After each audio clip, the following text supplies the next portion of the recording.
Right, hopefully, we're going to be a little bit disjointed with the cameras, but hopefully you can hear us. Good evening, everyone, and welcome along to WOR. We are here tonight for Legacy Division.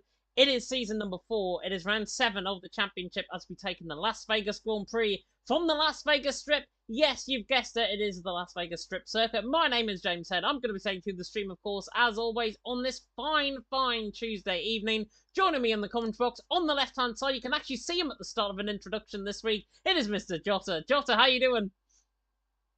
Not too bad. Yeah, it's going to be a fun one, this as well. Of course, it was the final race of the season, wasn't it, last season? So slightly different motif going into this particular race for this season, but still plenty of action that's certainly going to be happening in Las Vegas. It's going to be an absolute beauty. I know for a fact it will be.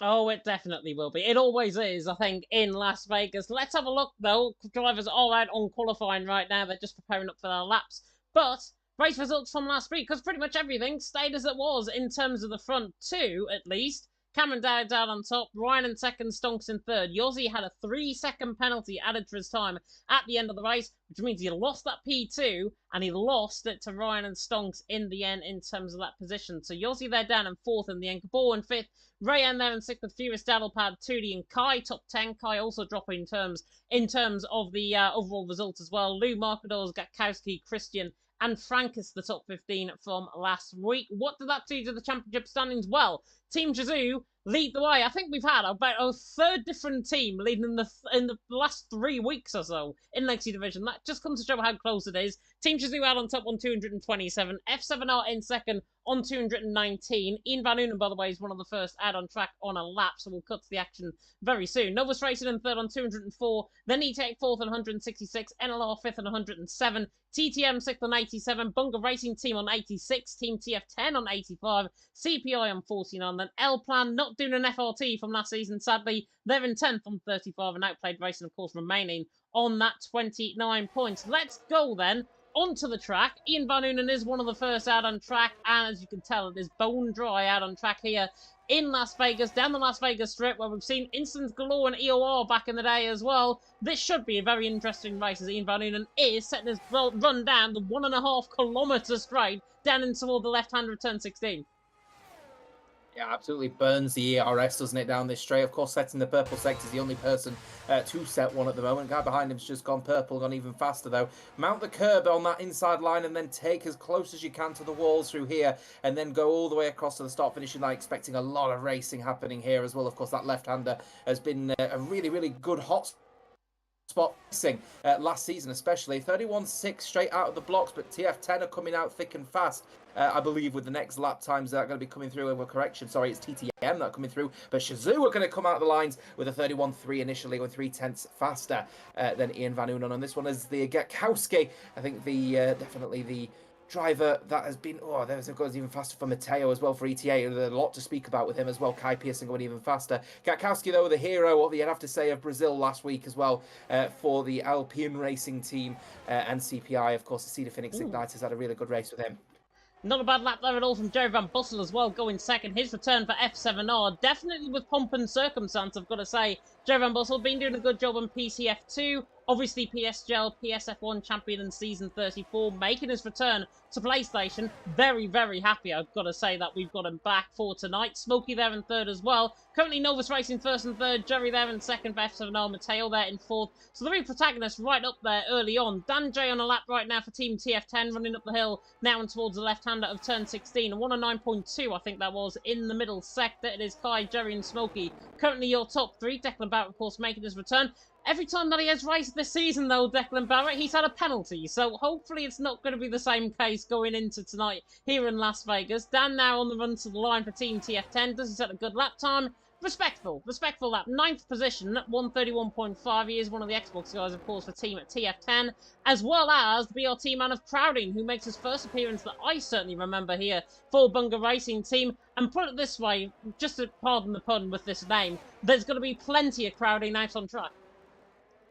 Top six separated by just a little bit under a quarter of a second. So really, really, again, initially showing that intense pace that I think all of the drivers are very closely aligned with. So I'm looking forward to seeing, where F7R are going to be in this particular battle. Now, they've immediately come out the blocks to suggest that they can both be in the top six, but there is still that little bit of a gap, isn't there? They're just a little bit under a tenth and a half separating Orlean from Jerry Van Bossel. So all about, can F7R close that gap up a little bit and then start to become serious title contenders and start pulling away from the field that perhaps they were looking for throughout this and last season. At the moment, that gap between the two drivers is just too great for them to be considered, an absolute front runner in WOR Legacy, but it's all about at the moment Novus Racing, isn't it? With Kai and Declan, they are flying out there at the moment. Jerry splitting the pair of them, but separated by a little bit over a tenth between the pair. Again, showing the Xbox team have got something to fight with this season. Yeah, definitely so. Obviously, Novus Racing have got their lineup filled with lone drivers, as what Luke Humphreys has mentioned there in the chat. First and third position for Kai and Smokey right now. Not looking too bad at all. Joe Van Bussel apparently has been getting lessons as well from one Thomas Ronhal, maybe related to their 24 hours of F1 appearance in Greenfly Racing.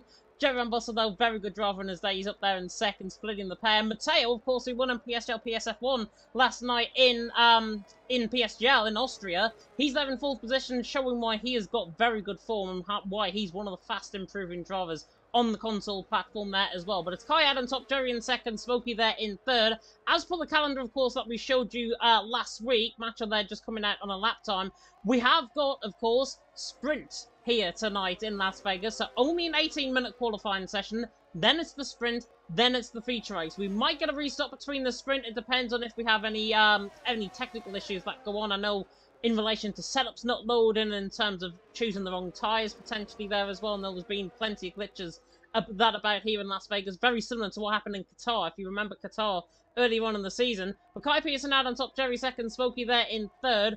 We are about to see, though, the creme de la creme right to the top. And because we've got this sprint race here tonight, Jota, it's going to put everyone on notice. There are extra points available, which means drivers are going to be absolutely gunning it around extra laps in the sprint.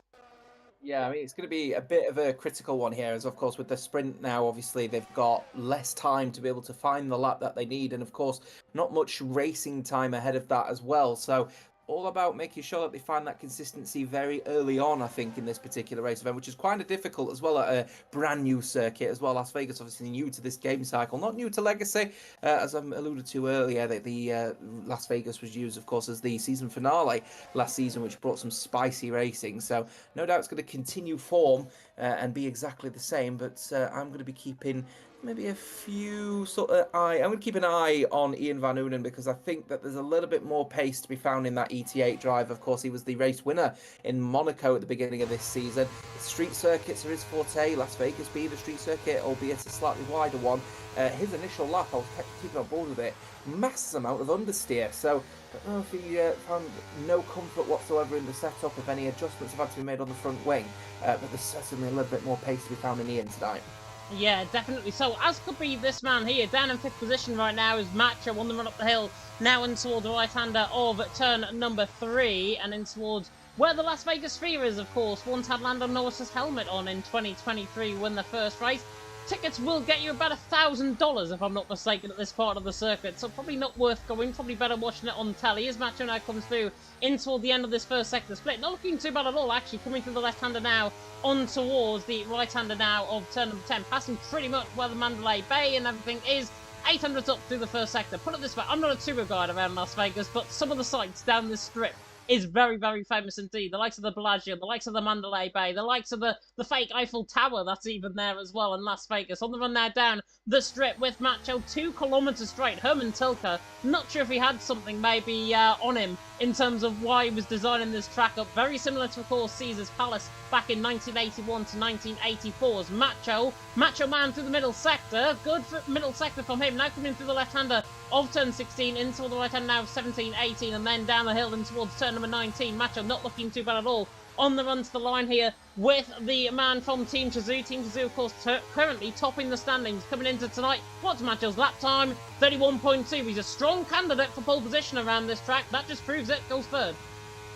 Yeah, but I think there's still a little bit more pace to be found. 7 minutes to go. He's got enough time to be able to get in, get a fresh set of boots on, and get out again. But I think there is a little bit more pace to be found in that lap. I'm keeping a firm eye in the third sector as well. The understeer again, going through that double little chicane through the left-hander was not looking strong.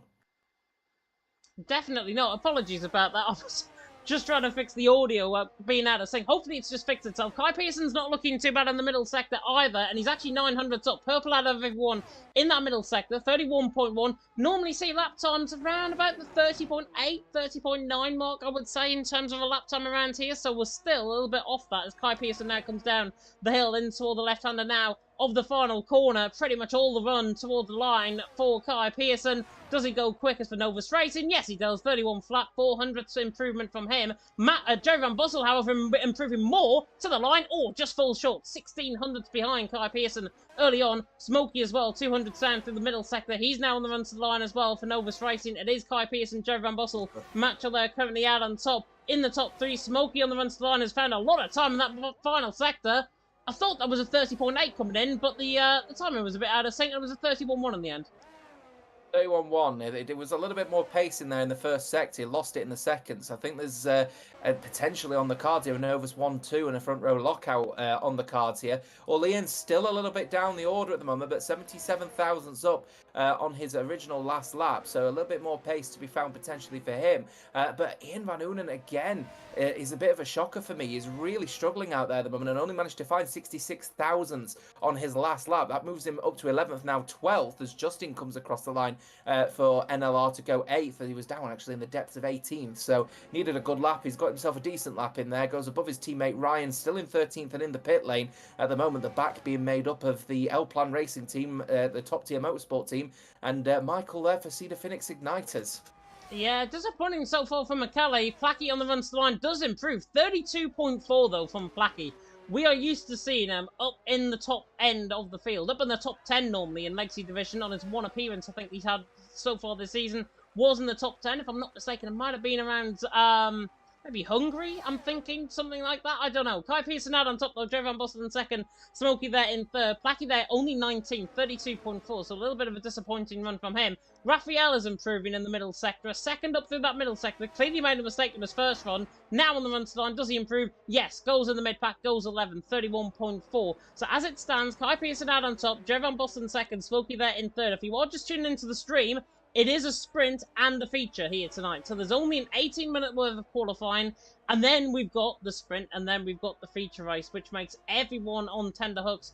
Puts us in the commentary book certainly on notice as well for when the race is going to start. But Kai out on top, Jeff Van Bussel second, Smokey there in third. And unlike what we've seen at most tracks this season, Jota, we are seeing pretty much the top-end teams, Novus Racing, F7R, ET8, Team Shazoo, all coming to the fore. Yeah, I was going to mention that actually. Novus, F7R, Novus, Shazoo, F7R, and then ET8, rounding out the top 6. And then BRT, Joe Murphy. I mean, Joe Murphy's always in and there, isn't he, for the Bunga Racing team? So it's going to be interesting to see how he develops his race, because he's somewhere in the middle, isn't he? He's faster than, the drivers behind by, I won't say a country mile, but a bit of a gap. And then you've got, a smaller gap between him and the rest of the top 6. So he's somewhere in that mid ground at the moment, is Joe Murphy. If he can find at least a couple of hundreds, he might be sort of questioning ET8 here, and Matteo, maybe even Orlean as well. So I'm going to be interested. I'm going to keep an eye out on him, I think, and I think that's something everyone else should keep an eye out on.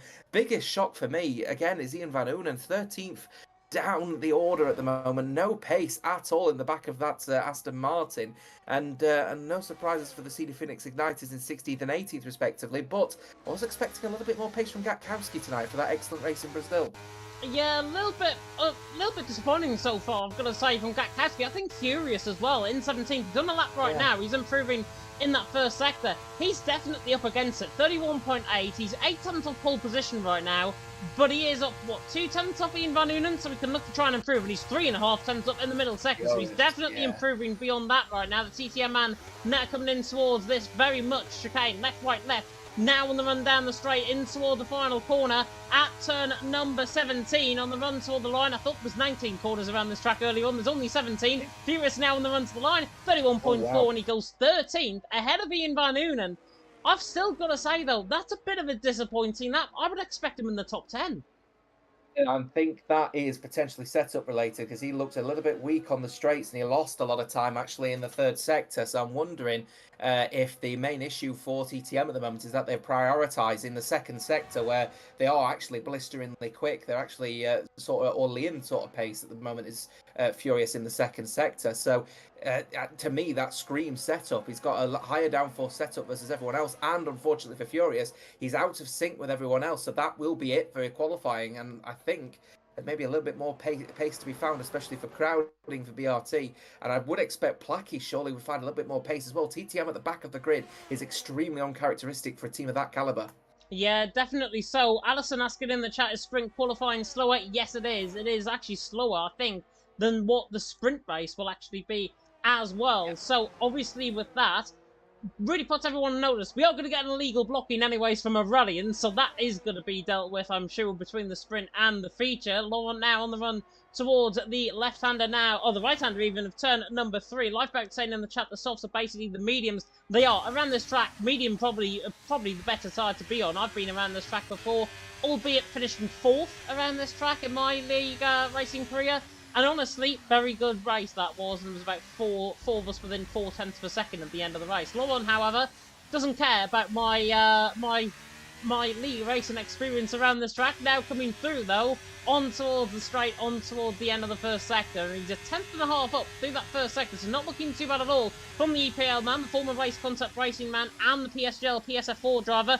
But he takes a very wide approach actually there, coming to the left-hander now of turn number 12. Now on the run down the straight, this Las Vegas strip, which is pretty much 2 kilometres long. Through the kink now of 13, this left-hander here, and then on the run down, past the Hotel Plaza, past the Mandalay Bay, past the Bellagio, past the MGM Arena. I forgot how many Las Vegas attractions there are down this strip, but it's a good middle sector nonetheless from Laurent as he now comes through into the left-hander 14, 15, and then through the left-hander turn 16. Nearly gets caught in the curve like I did in qualifying around here. Now on the run to line, time is up pretty much. Laurent now has got to get this lap time in before the time it does run out for everyone. Furious there has retired in the pit lane. Laurent on to the run to the line, 32.3, disappointing for the EPL man.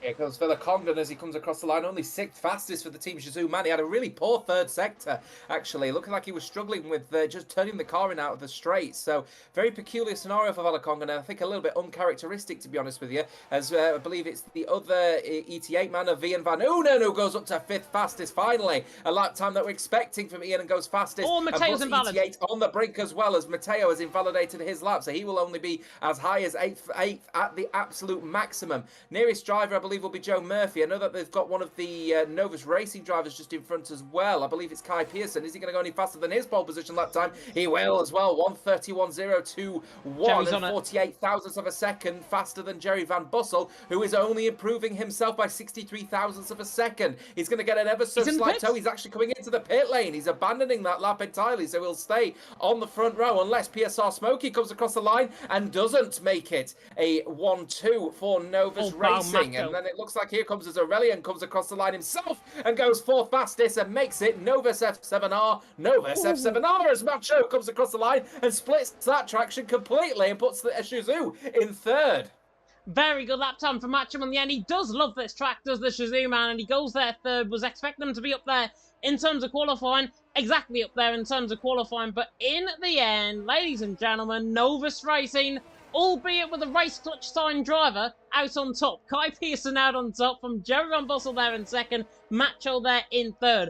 Very, very big improvements coming there. Of course, Smokey improving on that lap. 1,000th of a second, by the way, he did improve on that lap time. Minimal games for the man there down in P4, Declan Barrett himself, but Kai Pearson out on top, Jerry Van Bussel there in 2nd, Macho there in 3rd. Raphael, just waiting on him to retire there into the pit lane. Was interesting actually with Jerry Van Bussel because he looked like he was 600ths up. He would have improved to pole position. 6300ths he was up. He would have got pole position by 3-4 thousandths of a second. Not sure if he made a mistake coming through the final couple of corners. It didn't look like he did. But Jerry Van Bussel, obviously backing off that lap time, maybe to try and bring the pace in the race, which would be very interesting indeed. And it is Kai Pearson in the end out on top from Jerry Van Bussel there in 2nd. Macho there in 3rd. Now, I'm not sure how the sprint is going to feature because Smokey and Aurelian have got penalties. So I'm not sure if we're going to restart now before the sprint or then if we do the sprint and these guys will start further down the field. I don't know. Smokey there in 4th for now. We're running there in 5th at Ian Van Unen, Volakonga, Matteo, Joe Murphy, and Ryan top 10. Then it's Justin, Dan, Jay, Raphael, Max von der Geese, and then Furious top 15. Crowding there in 16th was Gatkowski down in 17th. Disappointing for him. Probably wants to try and get back to the 3 qualifying sessions, I think. Machello there in 18th with CPR, Laurent in 19th, and then Placky rounding off the top 20. Very, very good stuff. Kai Pearce in the world on top, Driven Boss and second, Matchel there in 3rd. We'll have a look at the standings, of course, coming into tonight. Shazoo out on top by only 8 points from F7R. Novus Racing, though, seems to be the better team up there right now in terms of that qualifying session. They're in 3rd on 204, not looking too bad at all. As I think it looks like Aurelian has left the session, so hopefully he can get back in very soon indeed. Yeah, we need to hopefully get him back in if this indeed is the lobby that we're going to be going with. I've not seen anyone else leave, so is it just a disconnection for Aurelian, which would be disappointing for F7R as well? No, there is the migrating host, so we are going to be committing to a lobby restart in that one then. But this is where it's all going to be about now, because for me, I've been so impressed with just the tight, compact nature of this now, because what we have now got is Novus from F7R, from Shazoo from Novus, from F7R, from ET8 from Shazoo, from ET8. So, you know, those teams that are all within that sort of close proximity in the official standings are all within close proximity, I think probably for the first time this season. So this is where we're starting to see, we're now starting to see that sort of development now of the top 4 teams starting to show that they are going to be the competitors. Or is this just a bit of a one-off? Las Vegas usually brings, you know, a little bit of spice, a little bit of flair to it. The nearest driver out of that pack is Joe Murphy, as to be expected for BRT. That's going to be fun. And of course, NLR, Ryan and Justin are hugging each other as well, separated on the 5th and the 6th row. So they could end up mixing up a little bit in the midfield. And if they have a good start, they could end up messing up Matteo and possibly Valakongan. So interesting, to say the least, when this sprint starts here. I'm going to be looking forward to this. It'll be fun. Yeah, very interesting dynamic. I think, obviously, you mentioned that Joe Murphy. Bunga Racing Team are in their own private battle for 5th position right now. NLR currently 20 points clear of TTM. But TTM, Bunga Racing Team, and Team TF10 are all separated by 3 points. So it is very close in that mid-pack battle. It seems like a mid-pack battle right now because the front 4 teams have established themselves. ET8, however, they're in 4th position, 166 points to their name. They're the team that started very strongly in the first 2 rounds of the championship. And then it's just got all, I'm not going to say down the pot, but it's all gone a little bit awry from them. They're 166 points. They're what? 59, I think, behind Team Shazoo coming into tonight. I think ET8 would have probably been hoping for better results in the recent weeks because they just seem now up against it compared to the top 3 who are scoring, it seems, more consistently than them. Yeah, I think the problem is with them is that they've been consistent points sort of scorers, but they've not been on the right side of it. They've been, you know, right at the start of the season, you know, with Ian Van Unen taking that race victory at Monaco. ET8 looked like that we're going to be, you know, the team to sort of consider as, you know, championship hopefuls. But as the season's developed, it just feels like their driver roster, the ability of the driver roster is so wide at the moment that they've not really been able to get the consistent front-running positions that perhaps we'd expected. And if you put it on a graph, it is just steady linear trajectory downwards. So what are ET8 going to do? Because we would have expected with that, you know, fresh week off before Brazil, that perhaps they'd have been able to get something together, and they've just not been able to find it, have they? So let's see what they've got in the pipeline with Ian Van Unen tonight. He's been able to get the lap in. He's now in that sort of pack of front runners. Is he going to be able to find the energy that he found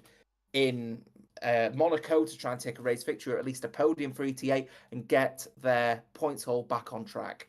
Yeah, definitely so. Ryan, if you're listening to the stream, by the way, I need another invite because apparently there's no issue with my controller trying to get through the lobby. I couldn't actually press spectate within the lobby, which is a very weird glitch that I've just suddenly found out. So I've just restarted my game. Hopefully we can get back in the session very soon indeed. Common on Xbox, unfortunately. I have had that numerous times. It's horrendous. Is it just on this track, or is it on just in the game in general? Game in general. There's been a few times where I've ended up trying my hardest to get into spectator, and then I keep mashing the button, nothing happens, and I think, you know what, it'll be fine. I've pushed the button, it's gonna, and I'm on the grid. So yes, I get it. Yeah, I even had to swap controllers there just to check if my controller had died or anything, but it hadn't. So yeah, that was a very strange moment for me anyways. Ryan has sent me another invite, so he must be listening to the stream, which is always good. So we will get into the lobby right now. The drivers are going to currently get in the lobby as well. Jovan Bustle has just sent me an invite as well, so as a backup there as well. But obviously, a reminder of the results as well from last week. If you didn't tune in from last week's race, it was a pretty tight finish in Brazil. Probably one of the races of the season, I think, that we've had so far. Let's be honest. Cameron Dowds, of course, out on top. Ryan there in second. Stonks there in third. Stonking position from him in the end, getting TTM. Was that TTM's first podium by any chance as well last week in Brazil? Trying to remember off the back of my head, you've caught me off guard there because I don't actually have the standings in front of me. I think if I remember correctly, it would be their first, but they might. Did they score? No, they were on their way to scoring a podium, weren't they, at Monaco? And then it all ended up going completely awry for them. So yeah, I Yeah. think it might have been, their first, amazing performance. To be fair. But it's all about sort of what can they develop from there, really. So yeah, I've just got it all up here. So yeah, they got the third place at Brazil. They should have had a really good race victory potentially in Monaco, but the poor qualifying saw them sort of suffer. But what it means though is that this is the fifth team, I think, now that scored a podium in 6 rounds. No, pardon me, sorry, seven, I think, isn't it? Seven, Yeah. seven teams have all scored a different podium. In 6 rounds. So that is just a testament, I think, to the close proximity of the racing that as we've had this season. Now we're at Las Vegas, and then next week we've got that 235% races, haven't we, at France and China. So that's going to mix it up a little bit as well. So the next couple of weeks, keep an eye out on Legacy Division because I think it's going to be pretty intense. It is going to be very intense indeed. You've just got an invite into the lobby as well. We've currently got 18 in the lobby, what I can report. We are missing one Alfa Romeo, which is not crowding since the other BRT. Oh, actually, no, we are missing, both AlphaTauris, it seems, at this stage. It seems like BRT Joe Murphy is in the lobby, so we're missing both AlphaTauris, which means we're missing Novus Racing. And, of course, Novus Racing all out there in terms of the position. They are just, I think, joining the session hopefully very, very soon. They might be changing setups potentially, is what I'm thinking. Kai has got an invite off me anyway, so should be able to join. Then he can just invite his teammate in, and then we'll be all hunky dory and good to go. But looking at the calendar as well, which I know you guys definitely want to have a look at. Obviously, you mentioned there, Jota, going into next week. We've got the sprint and the feature, of course, to come here in Las Vegas. But France China next week, those two short qualifyings and two sprint 35% races is going to be very, very interesting indeed. We've got Spain and Italy to come just after Easter. In fact, Italy will come, and then we've got the second transfer window on break week, and then we've got Miami, Australia, then a to be confirmed track. I'm really hoping it's Portugal, to be honest. I'm just going to throw it out there. Britain, and then Austria the week after Eurovision, and hopefully Ollie Alexander will won Eurovision by then for the UK. I'm not putting up my hopes for that one, but there we are. But that is the full calendar, of course, going through tonight as well, and indeed through this season. And I've got to be honest, it's probably one of the most stunning calendars that I think we've had in Legacy Division. Obviously, we've got Austria as the season finale coming 2 weeks before Champions Edition gets released as well. So it really puts everyone on notice. It'll be a good fitting finale for Legacy Division on the current game cycle. And then, of course, potentially, it'll move to the new game cycle, and we'll have that coming back, of course, for season number 5. I will get killed if I say anything more. I'm just saying it could come back in the new game. That's all I'm saying. Taylor, and obviously with that one as well, with the rumours that are being speculated as well about the new game, there's a potential that we might not even be using the Ego engine for the next game as well, which would make for a very spicy affair. Going on about odds, though, you're speaking, I think it's a very apt that we talk about odds with Las Vegas, and you talk about odds of Eurovision with the United Kingdom currently 13th favourites overall. And I'm not going to ask for the 13th favourite for this particular race, but the favourites surely are going to be leaning on Novus Racing, haven't they, James? Because they are flying out there at the moment with their two Lone E drivers. But I'm certainly going to be keeping an eye out, I think, just all on the top 4 teams because they're all in such a close proximity that I think when they get the race setups on, it could make for something a little bit different. I'm keeping an eye out, especially on Ian, because that qualifying was a bit squeaky bum time at the end for him, I think, in the end, and managed to get ETA to at least a good starting position for the sprint race. He needs to really pile that pressure on, though, if he wants to be another race winner in Legacy. Yeah, definitely so. Of course, a reminder of what actually happened around here in the Legacy Division last season as well. Shazoo took a first and third. Macho was the one that won the feature race around here. It was only, of course, that short qualifying session. Very tight finale there as well. Macho, of course, taking the win. Kian finishing second. Oh, how we missed Kian, I've got to say, on PlayStation. Really wish he'd come back for F7R. And then Volakongan finishing third. And of course, Macho and Volakongan being the lineup here tonight. Dirk mentioned there in the chat, Vola, his name was too long. Yeah, unfortunately it was. Even though you can get K. Gatkowski on there, and it's probably around about the same amount of letters that's in his name as in Volakongan's. Don't really get how that works, but you never know. It's probably just room for the graphic, to be honest. But there is the grid, by the way. We are getting loaded up into the lobby, so we'll be going live on track very soon indeed. But looking at the grid, we've got Max and Dan in for Team TF10. That's Max von der Geest, not Max Fro's partner, as I thought it was earlier on.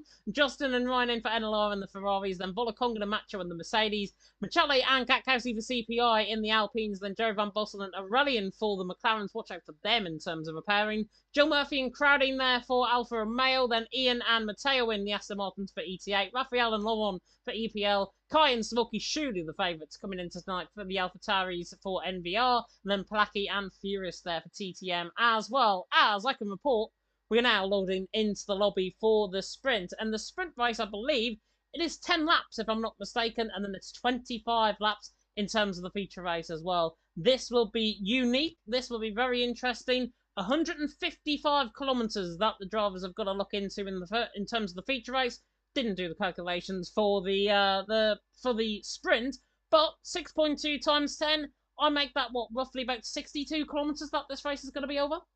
Something like that. I think we can do maths and say it'll be somewhere between 62 and yes, on that one, because I've got no idea, to say the least. I know it's definitely less than 100 kilometers though, because of course the rule of the sprint race is that it has to be under 100 kilometers to be classified as a sprint race. But the drivers now getting themselves ready on the grid. You know, we are in the land of betting. We are in the land of gambling.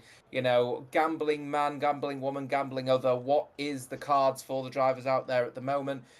To me, it seems like the ace is up the sleeves of Team Shazoo.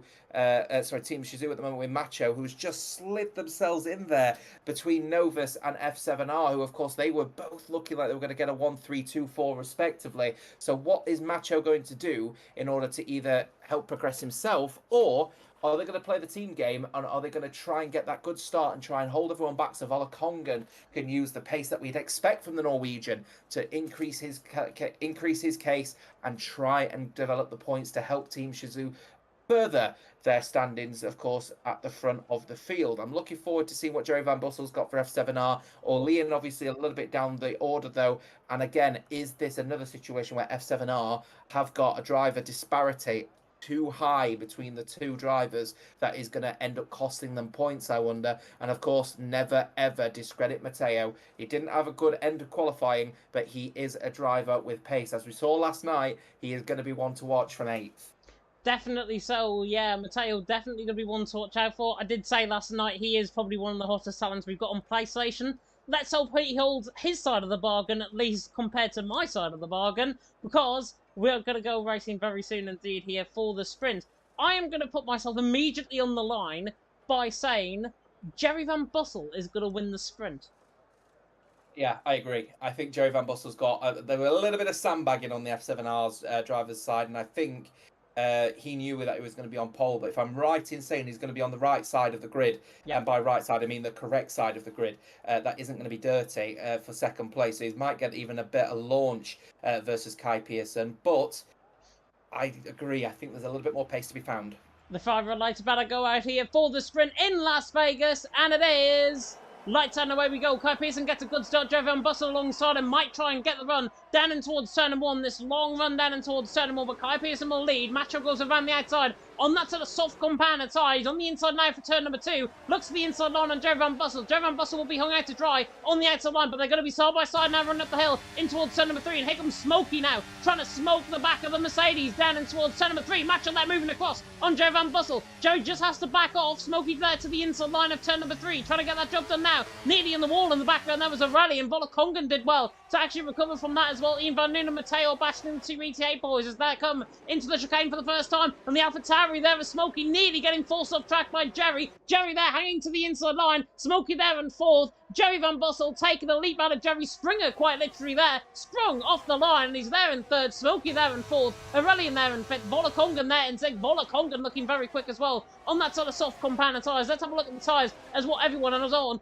Everyone, bar pretty much the Shazoo boys, are in the top 10. They're on a set of soft compound tyres. Everyone else further down the field's on a set of mediums, bar everyone else that is outside of the top 10, which is what, 6 drivers on a set of softs. Keeping on the battle for P14 at the moment, as Max van Gies not having the greatest of races so far, down 2 positions, and then actually all over the place at the moment here, as we've got potentially 4 wide happening as well, going towards the end of this straight here. It's really, really madness out there at the moment. Gets into a collision. Does the CPI of Michele on the back of Furious, but Furious actually gets away with it quite nicely. That little drift round there, and he's able to just send it out there. Nice stuff.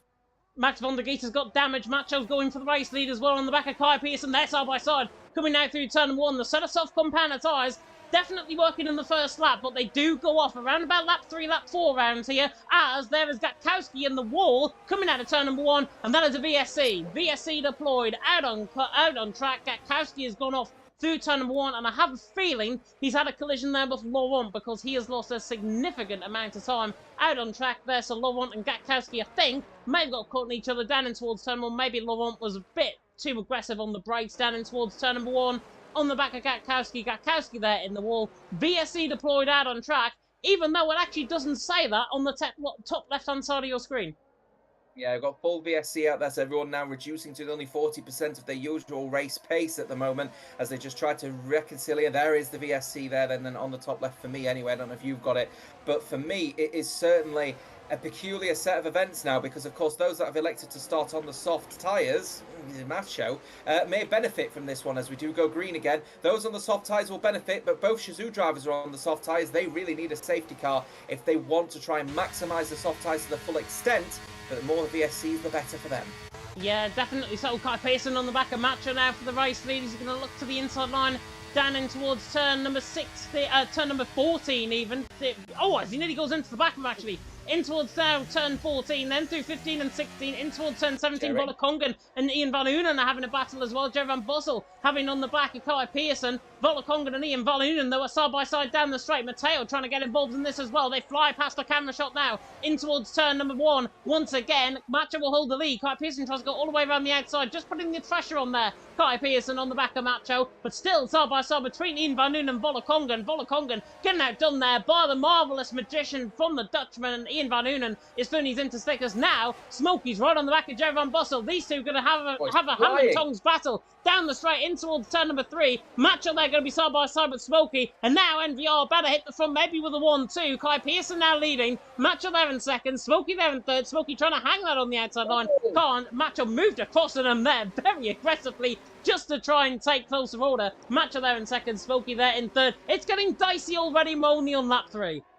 Yeah, it's going to get dicey as well. 6 laps to go in this sprint race, by the way. They're going to come and they're going to go all the laps at the moment. Joe Van Bussel is playing the patient game out there at the moment and just waiting for what he believes will be, I believe, an inevitable accident between 1, 2 or 3 of the drivers in front of him. Orlean just happy to tuck him behind at the moment. Ian Van Unen done a really good job to actually attack Volakongan, but he was hoping in boxing Volakongan into a position that Mateo would have been able to join him for a 6-7, but Mateo just wasn't able to get the move done going through the first sector. He now tucks in behind, as does Kai Pearson, who Macho now goes up into the lead of this race with Kai Pearson and Smokey. Declan Barrett swapping positions for Novus Racing because Smokey is flying out there, and it looks like that lower downforce setup that Declan's got on at the moment is helping him carry to potentially a sprint race victory. Here he goes, going down that inside line than I would expect, as he then gets the fastest lap of this race. But then breaks a little bit earlier. He doesn't want to go for the move just yet. Yeah, he wants to try and manage that ERS as well. Looking at the telemetry that we've got up, 83% actually for Declan Barrett in terms of ERS. Macho there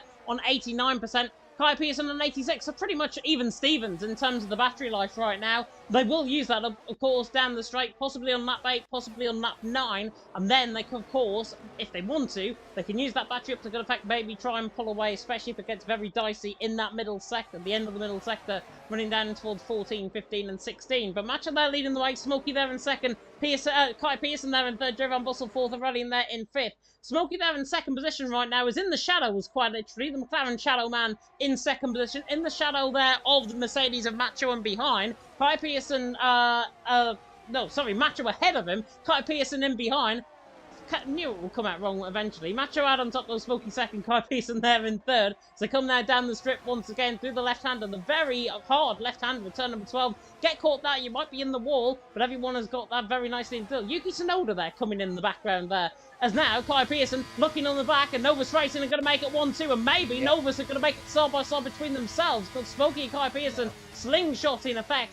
Great stuff from the Novus Racing pair. Oh, Smokey goes very deep in towards 10-14. Slight mistake, puts Kai Pearson on the front foot, but clouts the wall coming through the right-hander there, or the left-hander even, at turn number 16 on the rear right compound tyre. One way to put strain on the carbon fibre composites of the suspension system from Kai Pearson, but actually getting the better exit versus Smokey. Really, really deep into the corner. I'm seeing a lot of people doing that, actually. So I don't know if there's a tailwind actually going into that corner or something. I'm not sure if that even is a thing within this game, but if there is a tailwind, it is to be expected that the drivers perhaps need to be a bit more cautious going through there, as it looks like Max van Gies for TF10 in the wall, and he's making his sprint race going from bad to worse, and down 15.5 seconds back from just 18th place. But as it stands so far, though, Macho still trying to put the pressure on Kai and Smokey at the moment, but those soft tyres aren't going to last forever. But look at what Kai Pearson's doing. Smokey's going to get outside of a second. Kai Pearson now is going to back the rest of the field up. This is smart from Novus Racing. This is very, very much of the plan, but Kai Pearson's 8/10ths away. He's going to be within DRS range. DRS detection point is at the start of this straight, so he needs to be outside of a second if he's to get Macho and Joe Van Bussel out there. Well, they're all going to come storming at Kai Pearson, so this is very risky. He's taken outside of 9/10ths of a second, so he has got DRS range. He is going to lead Macho, Joe Van Bussel are rallying into this, but I think Joe Van Bussel is not going to play because he's now on the back of Macho, passing him on the outside line. 224, 25, 26 mile an hour down the straight now into the Las Vegas strip at 10:14. Joey Van Bussel on the outside line, and Macho, the medium's clearly coming into play all the way around the outside. Beautiful stuff. Joey Van Bussel pulls that off. Macho's tyres are completely shotting already in terms of the tyres. They're shredding their life completely. Ian Van Unen now to the inside line. Macho's being done like an absolute kettle of fish. Beautifully played by Novus Racing. They're now 8/10ths clear of the pack in behind. Ian Van Unen still trying to attack Macho to the inside line. Now through turn one, bit of contact there, bit of rear locking, I think, there from Ian Van Unen. Coming through turn number 2 now on the outside line. Macho on the inside line. They're going to be now hammer and tongs. Volakongan going to try and get involved in this battle as well. Volakongan might be let through actually by Macho here if he's not careful. Mateo coming from a mile back to the inside line at turn number 4.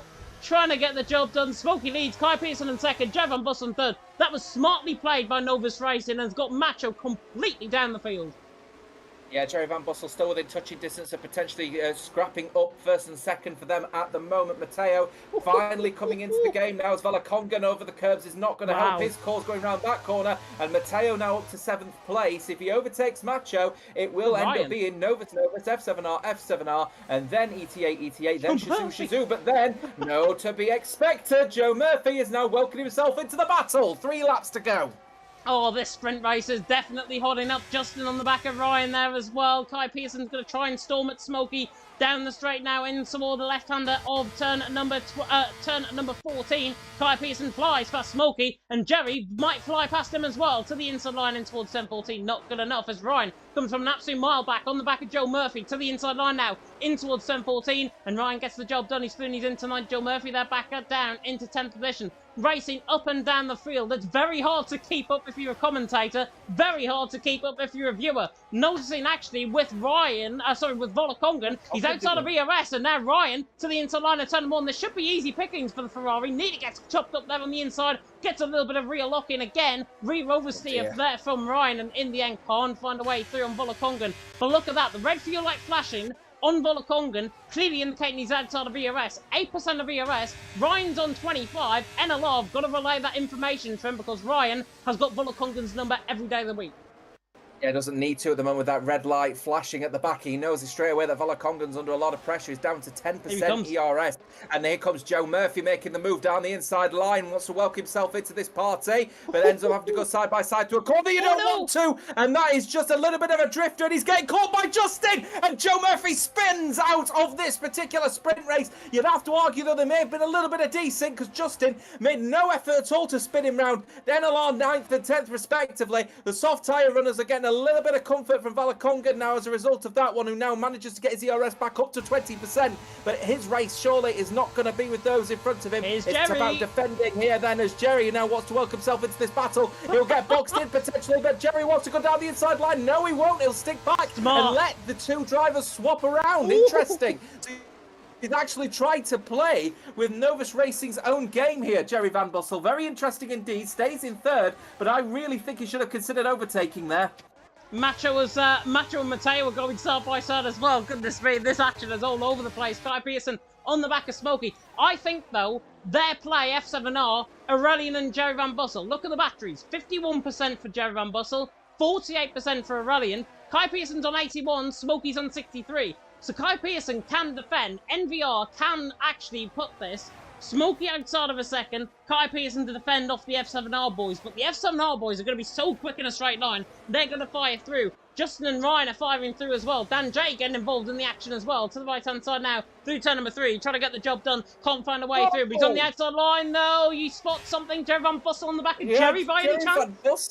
Jerry Van Bussel off the back of there. It looked like he actually had a bit of a tank slapper from my side. And he well caught it. Gets into the wall ever so slightly. Gets away without any damage. But Jerry Van Bussel has to keep it nice and tidy. As it looks like here, Novus Racing are now beginning the process again of trying to split the two drivers. But Kai Pearson is going to be under a lot of pressure here. He's got plenty of ERS to work with, and to be fair, he's probably been the more consistent out of the two runners, but he has got to defend it for Jerry Van Bussel. Will be very happy to make an overtake very quickly indeed. With the DRS open, it's going to be very easy indeed, as now for the first time now we're going to break up that pattern of the top 10. Jerry Van Bussel will go around the outside. He's going to get boxed in potentially. He tries to squeeze him, but it's not going to happen, and they switch again on this scenario. But he's going to go for the dive anyway. Well, Jerry Van Bussel, he needs to. He'll go side by side through here, and they continue on the inside line. F7R have now got a driver between the two Novus Racing drivers. Smokey will want to make his point proven and make the overtake quickly. He'll go down the inside line, have to go around the outside, will Smokey, and he maybe get a little bit of a tow from Kai Pearson. Later on the brakes though, and collides into the back of him.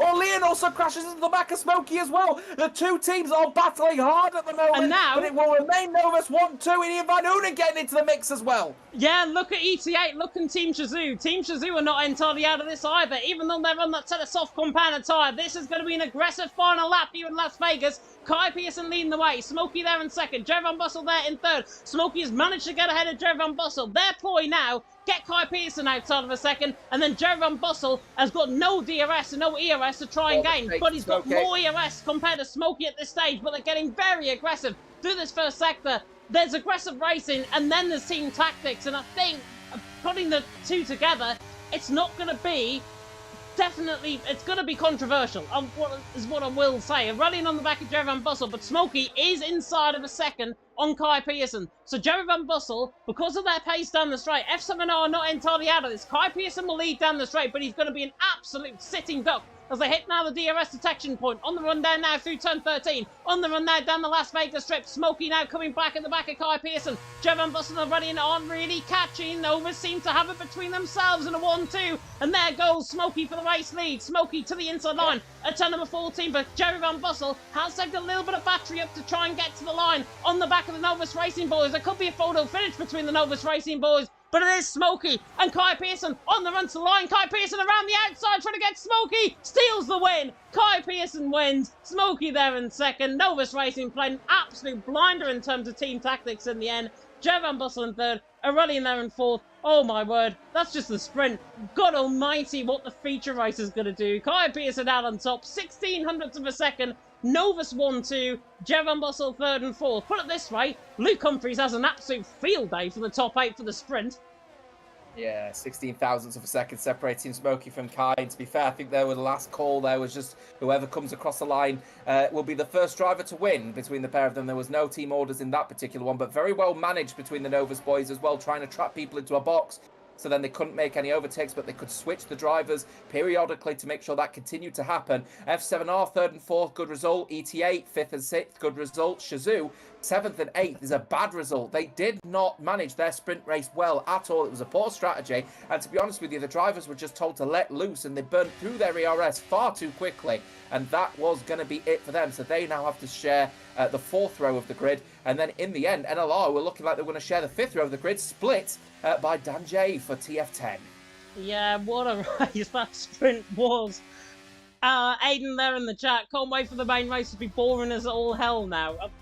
Put it this way, Las Vegas is never boring. Never ever boring in terms of a race result. And in the end, Kai Pearson does take the win. It's an NVR 1-2, an F7R 3-4 with Jerry Norelli in 3rd and 4th, Ian Van Loon and Matteo ET8 5th and 6th, Shazoo 7th and 8th, with Macho and Bolakongan. Very satisfying if you are one of those lovers of drivers and teams being together out on track.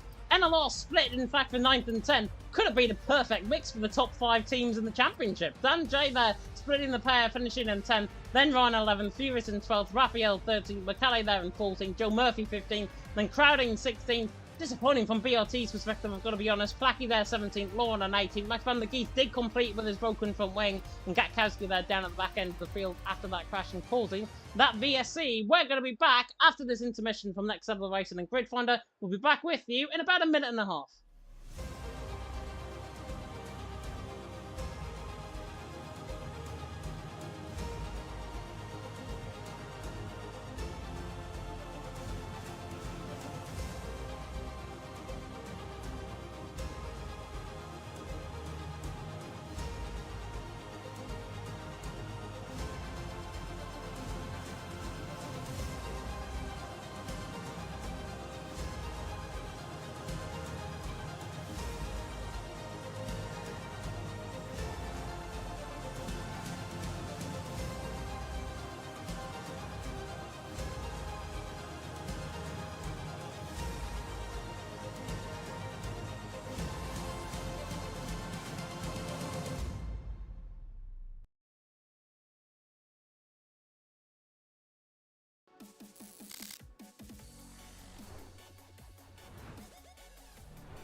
Welcome back. I love it.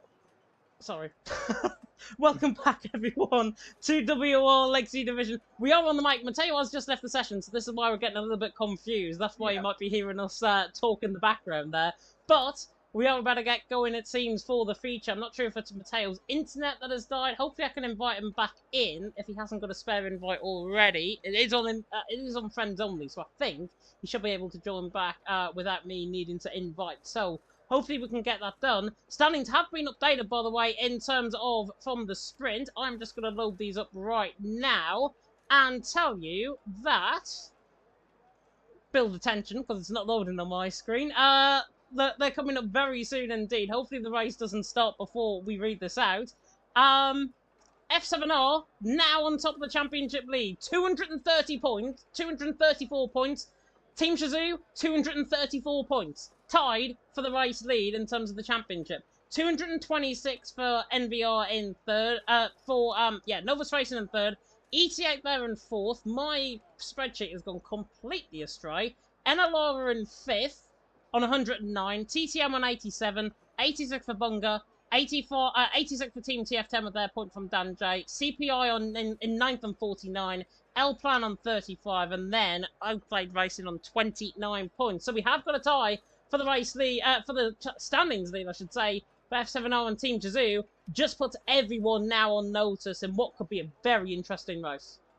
Yeah, F7R currently top of the standings on countback at the moment. They both teams at the moment, Team Shazoo and F7R, have got one race win to their names. It goes to the countback of second place, and that is where the difference is between F7R, which currently have 2.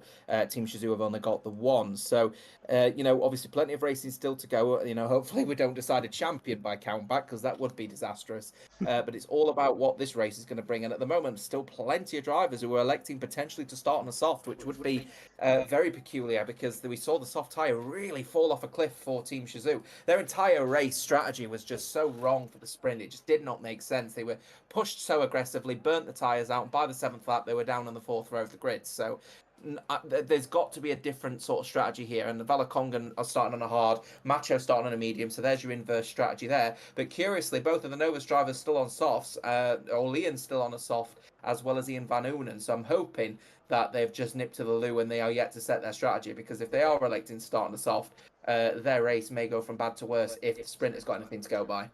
Yeah, judging by, we can ready up, by the way, is what Lucas said. There was a bit of confusion going on. Mateo is back in the session. However, because he's like us, he's a spectator right now, he can take control of his car until the race actually starts. So he's starting, 8th position, I think, in the end? So it is going to cause a little bit of chaos. Hopefully his car does not go speeding down in towards turn number 1 and then is about 10 seconds ahead of the field like sometimes it does on this game. But we should see, in terms of this, Stonks mentioned actually in the Discord as well, mediums to softs potentially as a strategy. Probably the case, but I think hards to softs could be a play here around this track. We saw how the softs went off late on. The Father Lights about to go out there though for the feature race here in Las Vegas. Round number 7 of the Legacy Division about to get underway, and it is lights down and away we go. And Kai Pearson gets a good start. Smokey there in second. Mateo has missed the start completely. He's had to take control of his car, and he's there down in P20. Kai Pearson now leads the way. Smokey there in second. Jervan Bustle there in third. Good start by everyone coming through turn number 1. Around in Ian Van Oonen nearly get locking onto wheels there. There's a problem there for Katkowski. Through the left-hander turn number 2, again. I think he's gone in the wall, if I'm not mistaken. Everyone, I think, is clean through in the foreground, however. Kai will lead up towards turn number 3. Smokey there in second. Jervan Bustle in third. Ian Van Oonen trying to hang around the outside there on a rally, and he's on the wall. Left side end plate potentially damage on that car. Macho gets through on him. He's through and he's into fifth. Ian Van Oonen clouding the wall there. Might have got away with it. If it is, it's very visible. It's not visible damage on that car and the ET8 team. Justin there in 7th, Bolakong in 8th, Ryan there in 9th, and Dan J rounding off the top 10 as they come through the first sector. Absolutely no way he's not got without damage there. It was a right whack into the wall for Ian Van Oonen. If he's got away with that one, he's going to consider himself seriously jammy. ET8 went from bad to worse, and this race starts as Ian Van Oonen collapsed the wall again, going on the inside line there. So he's just playing with time and playing with the gods at the moment is Ian Van Oonen. He needs to be careful. He's on a soft tyre as well. So this strategy is only going to be going in for about 6 or 7 laps before he surely has to come in. So he needs to start making inroads, and he is pushing as aggressively as he can as he makes the inroads to overtake Macho. If he's got away without any damage at all after that whack into the wall twice, I'll be really surprised. But ETA have got Ian Van Oonen up to 5th. F7R are the next victims in their eyes. But as it stands so far, Novus Racing are currently riding away with it at the moment. Deployment used is derating Kai Pearson. He's been really aggressively trying to get away with from the DRS, of course, and they are riding away with the soft tyres. Restart called. Restart has been called out on track, so hopefully the drivers will get wind of this. It has just been confirmed in the Discord. There is going to be a restart, and that is because Mateo can't take control of his car, and I think NVR potentially are having issues as well, because it looks as if why don't people have to start on the same tyres as what Nathan has mentioned? It is the feature race, so they can start, I think, on whatever tyres they really want, but he has issues. Basically, he's put in the Discord. He cannot, he's like us. He's got no menu compared to us. He's just a spectator in the lobby right now as Mateo. It has happened before. It's happened in Qatar. It's happened in Las Vegas. Hopefully the drivers do get wind of this. We'll keep an eye on the on-track action right now, just while hopefully everyone slows down and they get communicated that it is going to be a restart. But it is because of issues that was prior, of course, to the sprint race as well. So hopefully drivers will realise think the best thing to do, the safest thing to do, will probably be everyone comes in the order that they're in, they're retiring the pit lane, and then we can just get back underway in terms of restart. But it seems like the drivers want to have a bit of fun out on track, and are running in there going to the inside line and Joe Van Bussel. Ian Van Unen there, coming across there on the ET8 man. Ian Van Unen, though, trying to get the job done on the F7R man. It is a restart. I can definitely guarantee you this, so hopefully drivers will take wind of it. Guy Pearson leading, Smokey second, and running in there in third. But at this moment in time, everyone just seems like they want to get on with it, which is a very big concern for everyone behind the scenes, and also by the drivers, who have clearly been told that there is a restart. No communication, it seems, have got through to the drivers. Yeah, no, absolutely at all. I think one of them actually is Michele at the moment in the in 10th place for the Cedar Phoenix Igniters, who's absolutely flying out there and wondering, how am I catching up with everyone so quickly? It'll be his question, I believe. He's in 10th and really pulling away from everyone pretty quickly, so he'll be disappointed with this one. Big W though for Gatkowski, of course, who had to make his first pit stop after just lap 1. He's retired and left the session now. Hearing his name, he will have another opportunity to have another go at this particular race, and of course it is a big W for ET8 as well through Ian Van Unen and Ian Van Unen, of course, and Matteo, who of course ended up having issues with their cars as well. So opportunity for a lot of drivers. There's plenty of drivers now have got the message. We're getting going for another round of racing, as hopefully, fingers crossed, people will just get on with it, and we'll get on with another round of racing as soon as everyone gets in with the new lobby in just a few short moments, as we've got debris all over the circuit. Wow. I've just seen a 3-wheel car running down the Las Vegas Strip. I'll be honest. I don't want to show this to anyone, but I have just literally seen a bouncing car running halfway down the straight. Drivers are retiring in the lobby, which I can report, which is why we've come off the on-air action. Restart is happening. So anybody that was concerned, we were just looking at the on-track action just to try and get it through to the drivers, basically, that they do need to retire. Everyone has now retired. Everyone is leaving the session, so we are going to get a new lobby as well. These things can happen in league racing. It's sim racing at the end of the day. The servers are not entirely great either from a Codemasters perspective, so we are going to get this back underway. NVR mentioned that it is rigged. Not necessarily. If one driver can't take control of the car, I'm sorry, but there's nothing you can really do bar restart. I think it's only in the level of fairness and the level of respect for that driver and for that team that everyone restarts.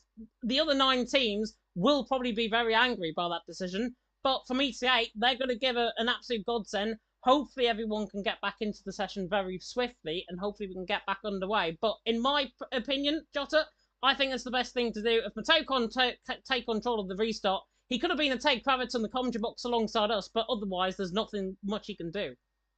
I've got a little bit of a different opinion on it personally. I don't mind people doing a bit of a restart in order to make sure that we get all of the drivers in. I think that's a very reasonable and very nice thing to do. But we've got a set precedent that says if you end up getting into an incident, let's say your car, leaves the grid as a result of you, disconnecting from the lobby, and it's your internet that's a fault, I don't feel like a restart is necessary at that point. So it's just the question of, is it the internet of the driver, or is it just the lobby has messed up? If the lobby has messed up, absolutely, let's restart it. But if it is as a result of the driver having a bad internet connection, it's like stopping an entire race, an entire qualifier, an entire, race weekend, because Ferrari have ended up having a bit of an engine failure just prior to the race starting.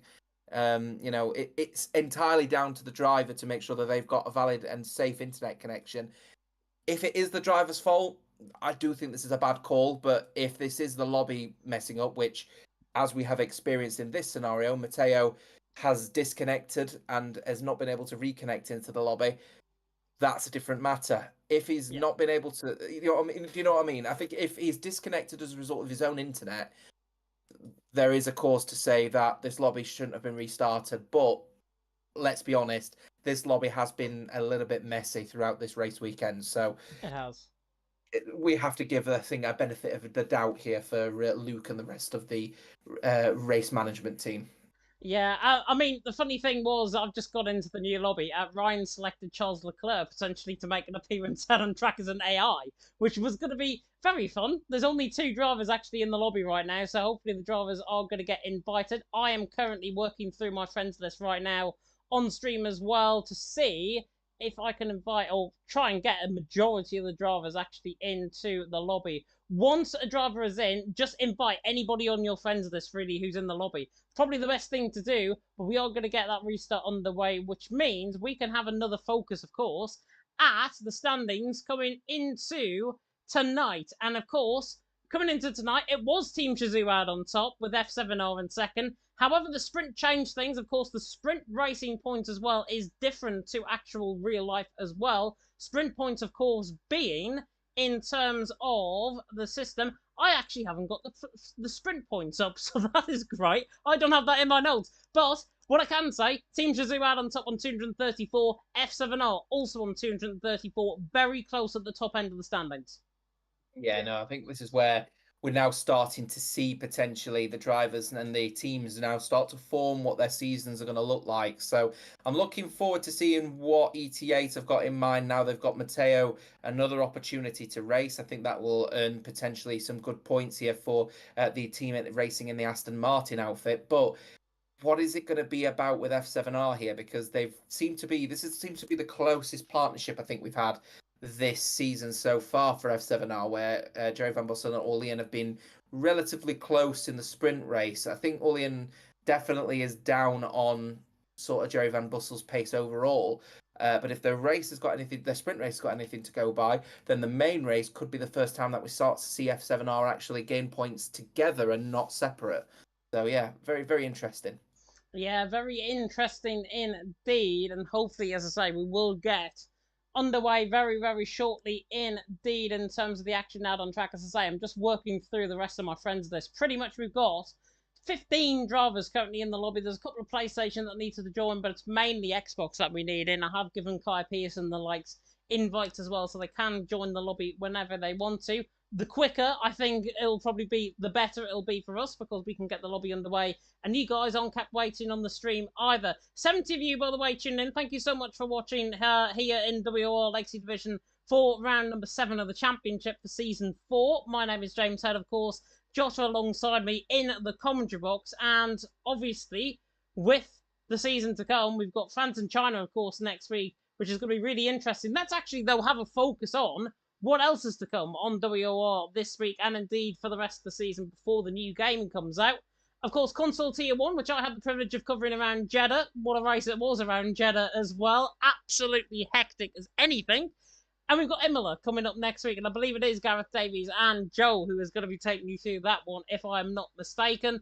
That is going to be round number 3. Then it's Azerbaijan, round number 4. I've got that for a league race on Saturday, which I'm not excited for in the slightest. Then Canada, round 5, and then it's Italy, Monza, that is, after the break week, after Easter. Then it's China, Austria, Miami, and then Brazil, rounding off the rest of the season for console. And for PC, pretty much similar, just different dates. For February 26th, March 11th for Imola. That was, of course, last night to Azerbaijan as their next race on PC as well. Looking back, though, on the console calendar, obviously Imola coming up next week for the console guys. Majority of these drivers that we've got tonight feature in Console Tier 1 and Console Tier 2.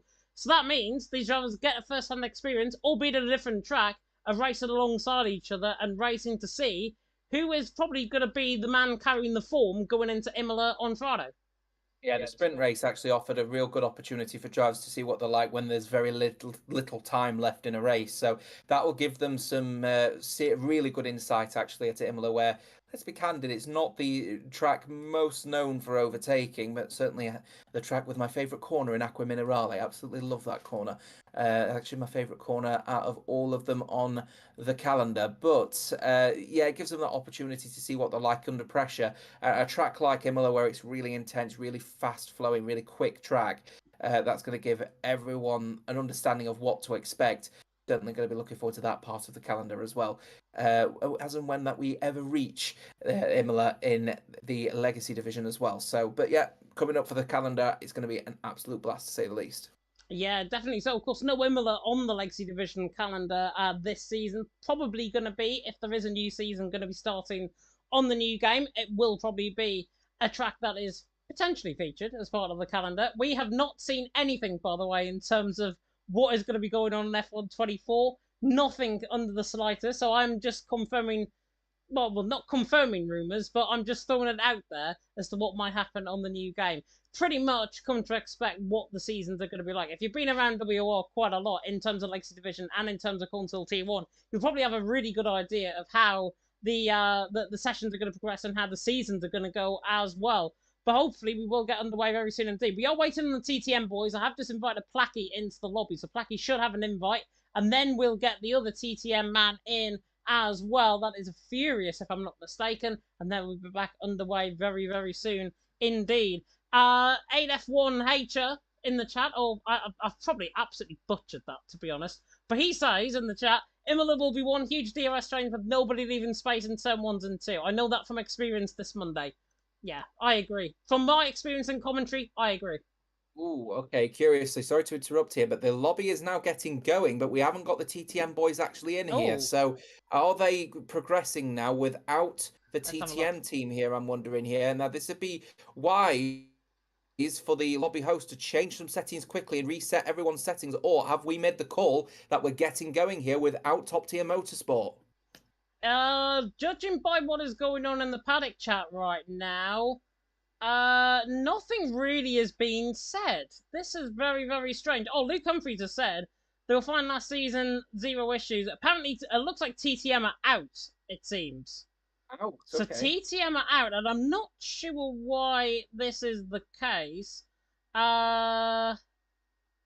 It looks as if Placky has mentioned it's 8:30 and we still have to do a race. We did 3 laps and now restarting all over again. So I think TTM have it all intended. I was gonna say they've. No, I'm not gonna say what I'm gonna say. So full confirmation from Tez. We are out is the words that we are saying here. Luke says saving the engine. They are out. They are out of this race. Wow. TTM have decided to withdraw from Legacy Division Las Vegas, so they are not racing now for the rest of the night. I'm going to assume as a result of the repeated lobby restarts, the drivers are just not able to continue with how late this race will get to, which will probably be around about 9:15. So.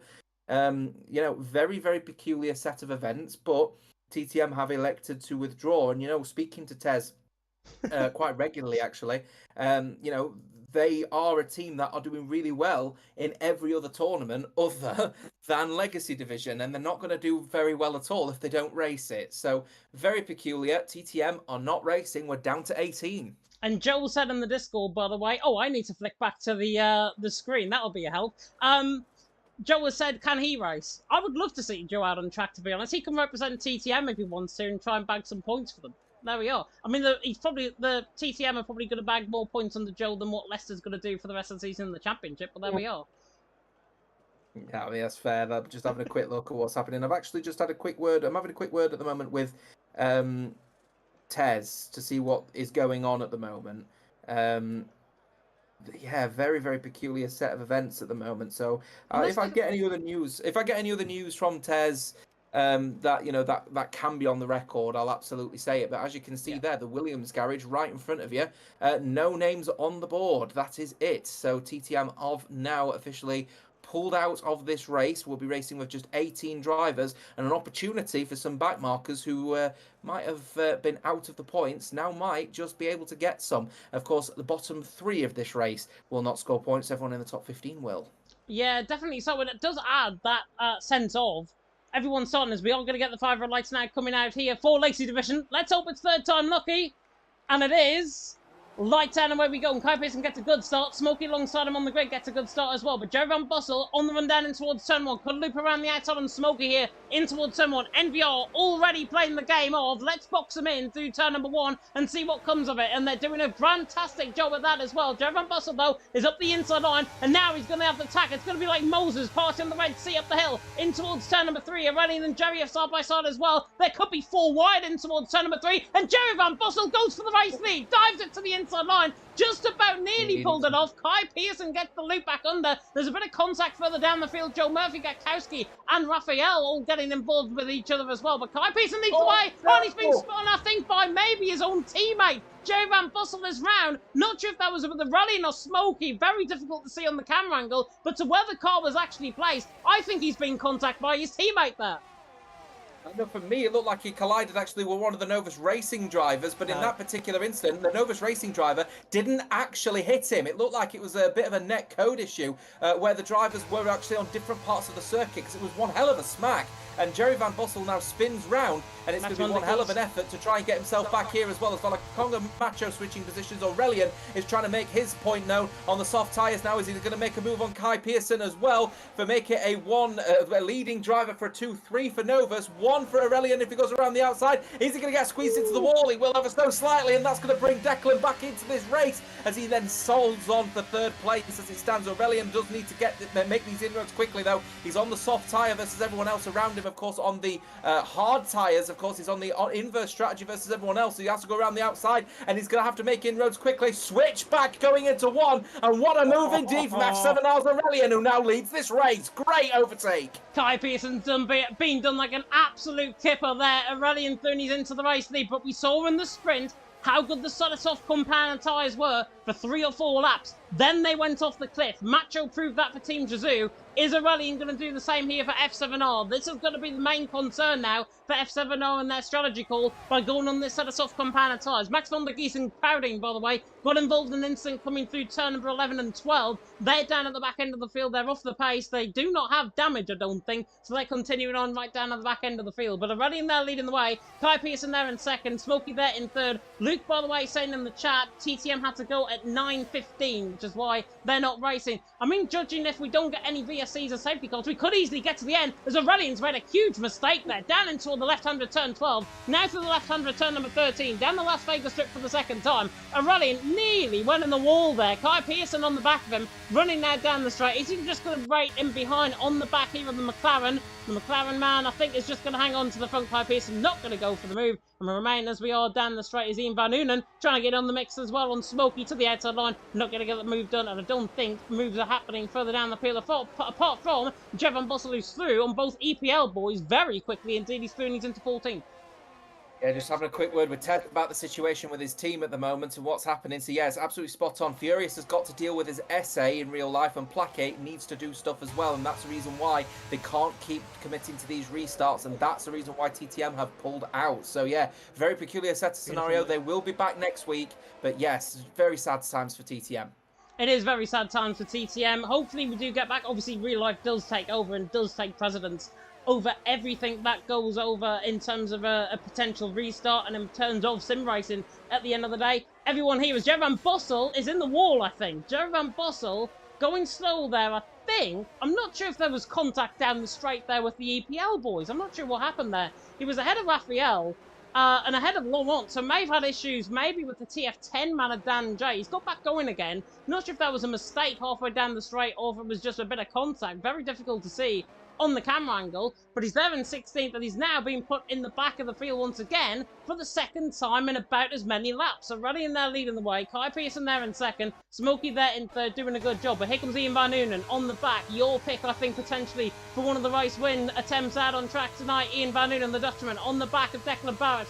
The McLaren Shadow Man in the shadows of the AlphaTauri, running up the straight, in toward the left-hander now, turn number 14. Is he going to look to the outside line? No. Aurelian cuts across there, and Kai Pearson just to cover him off as well. Remain as we are. Lap 3 out of 25. Aurelian leads, Kai Pearson 2nd. Smokey, Declan Barrett in 3rd. Yeah, Ian Van Unen, I think, is the dark horse in this particular race. Matteo just tucking in behind at the moment, and he's just able to keep within touching distance of his teammate, but he needs to get this move done on Smokey if he wants to show some effort around the outside potentially. No, electing not to race too hard at the moment. Switchback opportunity. Close the door from Smokey. Stays in 4th. Dan J on the back of McCallie further down the field, looking to try and get a move done. Set us off compound tyres will begin to ebb away potentially. Joel's saying in the chat there could be desync issues apparently. Now, this is what I thought in the earlier lobby as well. I think there was a little bit of desyncing issue going on there as well in the last lobby, and that's before we had that restart, so potentially so. It might be Jerry Van Bossel potentially. Unless he's completely shot. He's 3.7 seconds off, losing time. I think Jerry Van Bossel's got desync issues here.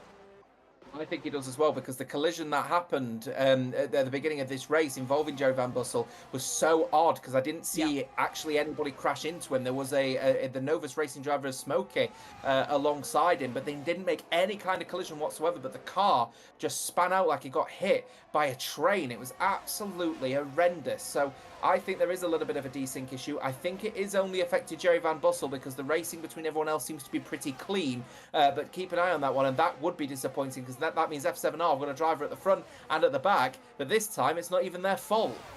Yeah, looking at what's going on in the Discord as well, F7R can't get the POV because obviously they're racing out on track. There goes Kai Pearson for the race lead on the back of Aurelian. Aurelian there in second, Smokey there in third. On our end, it seems like everyone is fine, bar Jerry Van Bussel at this stage. Aurelian, however, now coming to the inside line. I thought he was coming in the pit lane there, I'll be honest. He was now looking to the inside line, and now he's going to have to fight off a two-pronged attack from MVR. Takes the race lead, Aurelian, to the inside line of turn number one. Beautiful move in the end, beautifully controlled by the Frenchman. The two-time F1 Esports Challengers man into the lead once again. Kai Pearson in second, Smokey there in third, then Ian Van Noonen there in fourth position at this stage. But judging by it, looks like it's going to be left to the end of the race. We are on lap 5 out of 25, so it is a little bit late, I think, to get any sort of restart going, potentially. And then it comes into the question of, if we restart again, will we actually get this race rescheduled, potentially to the break week? As Macho there looks the outside line, and Ryan, he doesn't care if there's going to be a restart or not, goes around the outside of Ryan. Beautiful move, he can pull this one off. Ryan there to the inside line, trying to hang on. Macho on the outside line will have the traction, coming out at turn number 9, trying to get the job done now,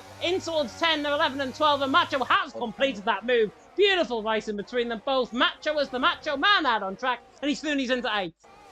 Yeah, Ryan should have had that one, but he lost the rear ever so slightly, putting the power down too quickly in that Ferrari power unit, and that's put him down to 9th. Macho in 8th, Valakongan in 7th, Justin in 6th, though NLR having actually a really good race, but once again, it seems like Team Shizu are not able to really get their race going here, as it looks like Smokey is going to make a move then on Aurelian, as well as is now both of the Novus Racing drivers have now overtaken the soft tyre run of Aurelian, of course, on the inverse strategy. Aurelian really needs to make some inroads on these hard tyre runners quickly, otherwise they're going to end up in a real spot of bother when it comes to the second run, as Macho clouts into the wall, and Ryan is welcoming himself back into this battle. Yeah, he is indeed, right on the back of Volokong, right on the back of Macho as well. Split actually happening with the Team Jizu boys. As there goes Smokey to the inside line to try and take the race lead once again on the back of his teammate. Running there back down into third. Joe Murphy getting the elbows out as well on Gatkowski. Gatkowski's had a good start to this race. Let's have a look at the position gains early on in this stage of this race. Gatkowski has gained the most, 7 positions gained, most positions lost Jerry Van Bussel. He seems like he is losing time, but it might be down to the tyres more than anything else now. 3.8 seconds the gap, it was 3.4, maintained at that rate for about 2 laps. So, at least, for now, Jerry Van Bussel seems like he's okay, but 3.9 seconds the gap, he is losing time. Maybe it is the tyres, maybe he's in, of course he's in clear air, so those tyres are going to be used up a lot more than what the guys are ahead out on track at this stage of the race. But Kai Pearson leading the way, Smokey there in second, Aurelian there in third, and already an early bid for glory it seems for NVR, because Kai Pearson 7.5 tenths clear for Smokey, Aurelian there in third. All of this is going to build. Oh, Aurelian again makes a bad mistake there in towards turn number 12, on board with him, and has now put himself in the clutches of both ET8 drivers, potentially a Ferrari and Justin, and potentially Mercedes and Volokong as well. First up on the list, Ian Van Noonen, flying to the inside line, running down the straight. Bit of decent going on down the straight there, bit of chopping and changing, but Ian Van Noonen chops and change into third, and then VR chop and change for the race lead. Smokey back 30s into the front. Yeah, I mean, it's a pretty simple overtake for me and Van Noonen and Matteo looking to try and make the inroads on Aurelian as well on that one. Yeah, desync is starting to become a little bit more prominent across other drivers as well. I think it's only minor, so it shouldn't be a massive issue. But if we do end up having to commit to cancelling this race, there's no doubt there can't be a restart again. Here comes a dive around the outside from Matteo. It is a late one. Now, according to this, Matteo is actually in front of Aurelian, but Aurelian is quite clearly still in front on my screen, so there is definitely some kind of desyncing issue here happening between the two drivers. Matteo is now staying alongside him, but will stay behind as it currently stands. On the inside line he will be, though, and he'll have the traction going into the next corner. He might have caught his teammate ever so slightly napping as well. They tried to box him in. That's a little bit of a late breaker from Matteo, and Aurelian has done a really good job to defend that one, but honestly I thought it was a lackadaisical attempt of an overtake on Matteo. If he broke a little bit earlier, he might have had Aurelian, but Aurelian now has been able to find that time, find the gap, and stay in 4th. And Joe Murphy losing positions as well to Ryan. NLR man is Flooney's into ninth. Joe Murphy there down into 10th position as well. All of that fighting force of Kungan ahead of Macho as well. So all of that pretty much leading to position changes up and down the field, as is the case always here in Las Vegas. Smokey there leading the way, Kai Pearson in second, Ian Van Noonen there in third. We'll turn back to the tyres right about now and see how everyone is getting on those tyres. Running at the minute seems okay. On that sort of soft compound tyre, can't see any grinding on that front tyre at least. It's the rears, I think, that normally take the hit around here in Las Vegas. But Aurelian is now under pressure all of a sudden from Juan Matteo on the outside line, the Italian. The PSGL F1 man who won last night in Austria, going around the outside of Aurelian. Aurelian there trying to hang on, and he does. Aurelian shuts the door on him through 16, and Aurelian back Looney's into fourth. Matteo there in fifth. Matteo, though, will not give up this fight whatsoever. Bit of a lag back from Aurelian. Looks towards maybe the inside line. On the outside line, I think he's not going to commit this move, and Aurelian there gets fourth. And Matteo's got to watch out in behind, because NLR Justin all of a sudden has appeared on the scene. And I've got to be honest, Jota, he looks pretty much quicker than some of the guys ahead.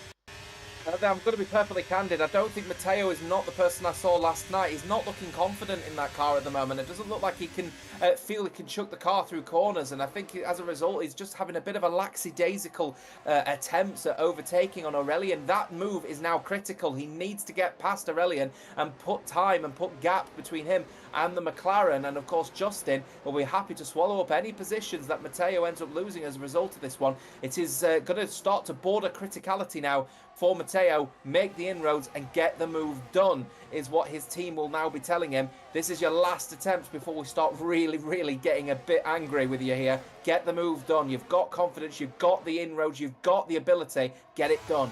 Yeah, get it done indeed. And look at Kai Pearson now off the back of Smokey. 1.1 seconds the gap, but I think he has got DRS running down the straight. He is closing in, but Ian Van Noonen's closing in. Breezes past him down the straight. That rear wing is open on the AlphaTauri. You wouldn't think it. Ian Van Noonen, though, on the back of Smokey. No, he's not going to go for that move. It's Kai Pearson going to look to the back now. The Dutchman in towards 714. Not quite close enough. Late on the brakes, but not quite close enough. Everyone just playing the tactical game early on in this race. Begs the question, though, when is Aurelian going to pit in? Is he going to try and force the hand and go beyond the halfway stage, as what we were alluding to in behind the scenes? As Kai Pearson again looks to the inside line on Ian Van Noonen. Ian Van Noonen, though, has a rear snap.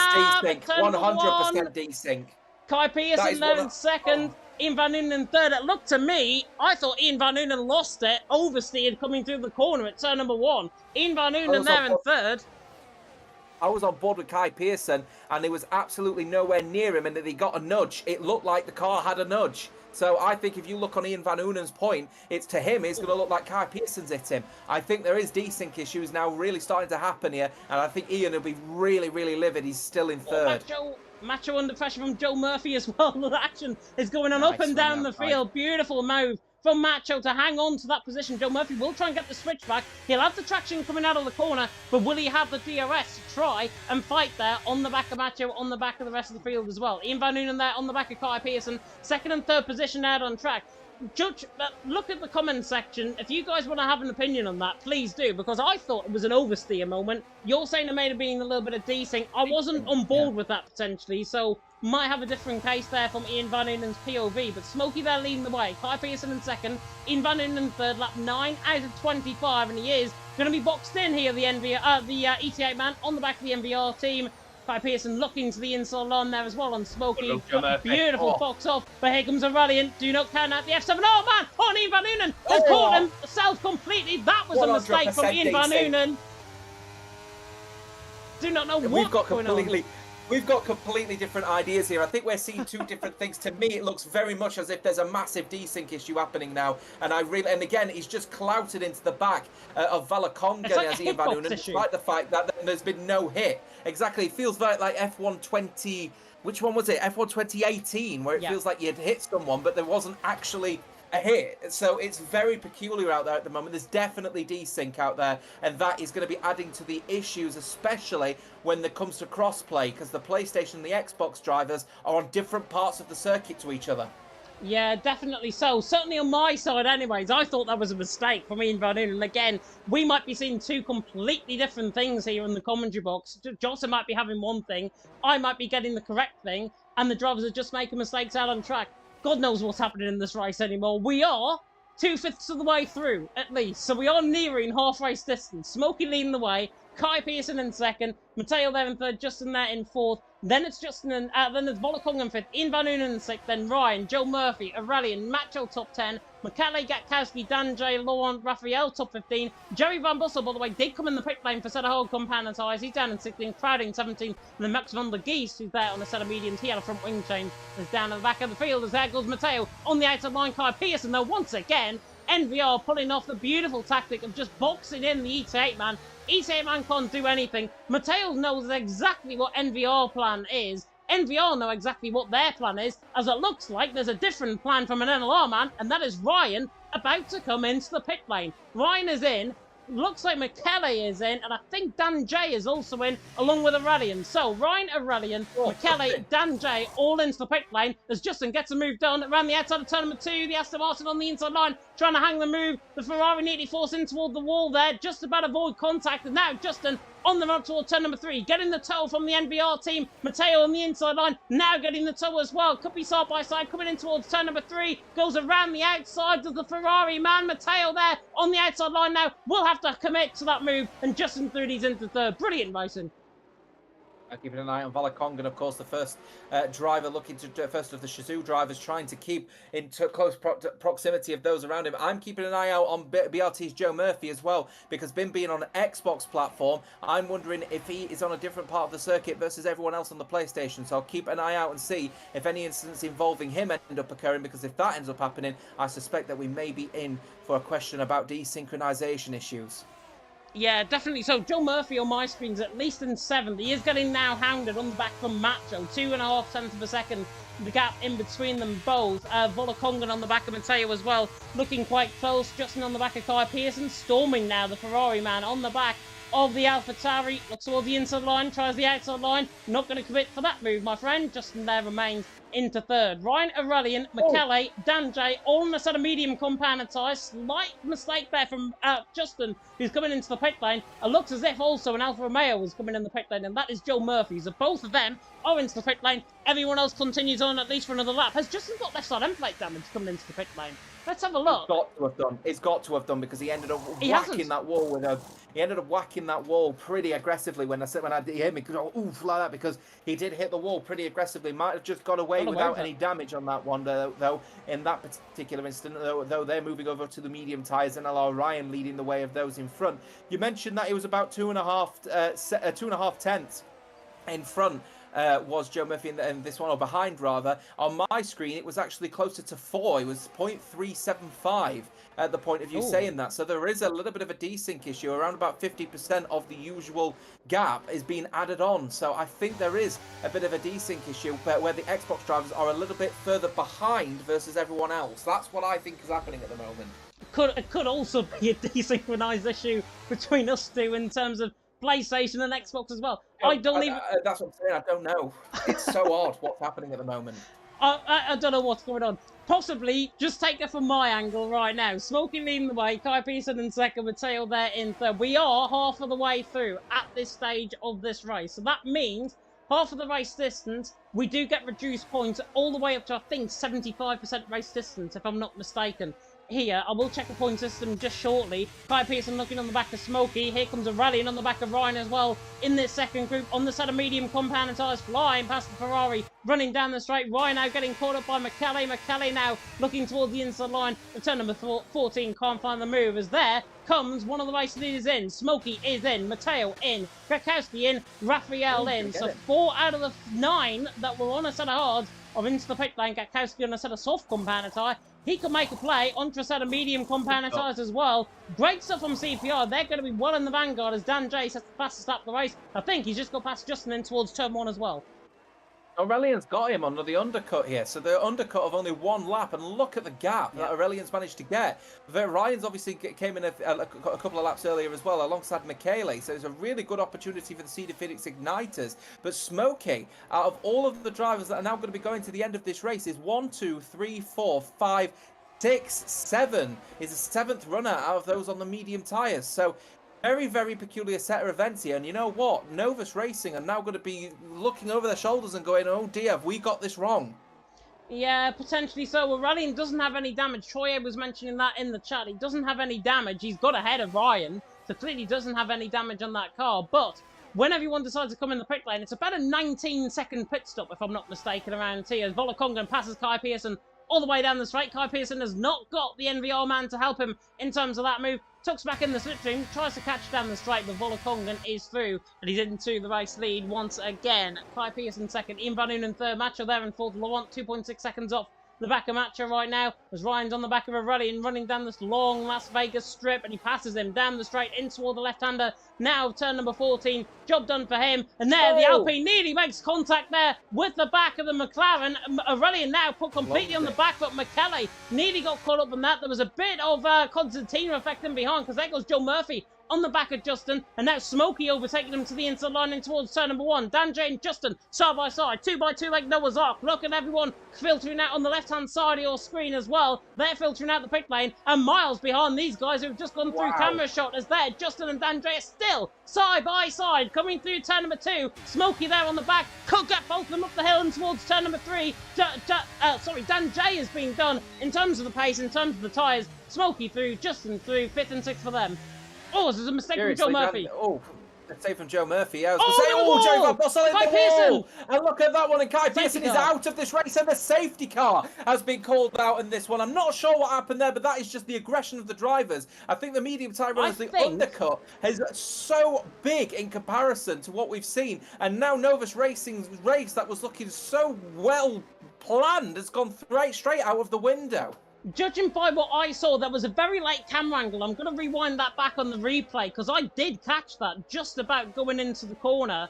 I'm just running on board with the camera shot now. He's on board with Smokey. Joe Murphy made the mistake in behind, and it's Jerry Van Bossel on the inside line. It's a battle of the late breakers, basically, in towards that corner at turn number 3. Jerry defending on the inside line. Kai Pearson just came out the pit lane on a set of medium compounder tyres. He is now right down, out of the race. Unfortunate for him. Jerry Van Bossel, I think, has got away with damage, if I'm not mistaken. But look who it's ended up giving a free pit stop to. Macho has got a free pit stop. He won around here last season, albeit in the season finale. He's got a free pit stop. This is brilliant for Team Shazoo. Medium.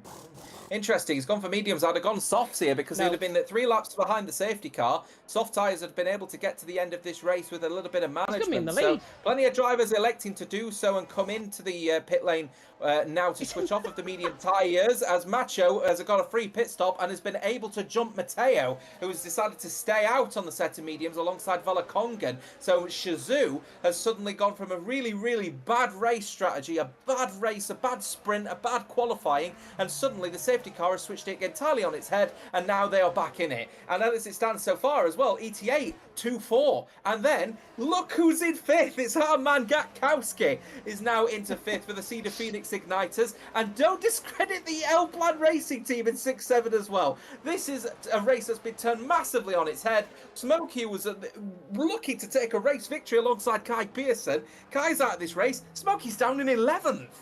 Nathan in the chat in Discord saying F7R have just killed us. So there is going to be a lot of animosity going on between F7R and NVR. And Kai mentioning well done on the race ban as well. It's getting pretty heated, let's just be honest there in the Discord. Yeah. Hopefully everyone can control their tempers, control their phrase, wait until the end of the race for anything that happens. Macho leading the way, Mateo there in 2nd, Volakongan there currently in 3rd position as it stands right now. We are under safety car conditions. And just rewinding this back to what happened last season around here, who finished 1st and 3rd again, Jota? In the same position that they're in now?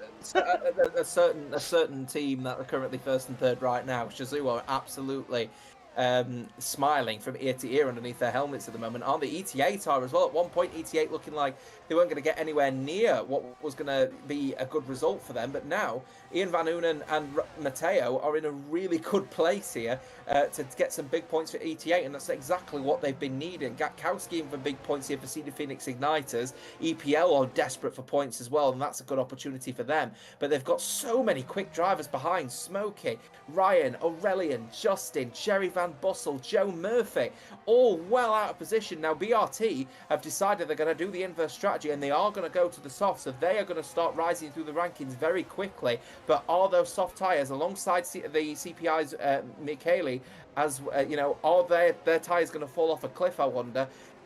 they could actually go the distance here, the soft tyres, and not fall off a cliff, and they'll also be able to race pretty well with them here.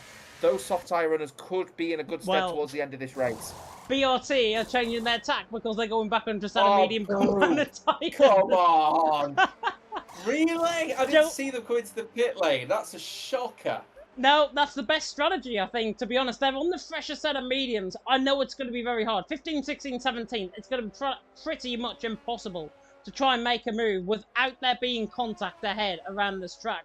They're going to be relying on everyone getting aggressive and getting very dicey ahead of them, so therefore they're going to make the positions that way. They need to get their elbows out. It's simple as that. They're down on the field, but look at everyone ahead. They're on a fresh set of rubber as well, so it is negated somewhat in terms of that advantage that they might have.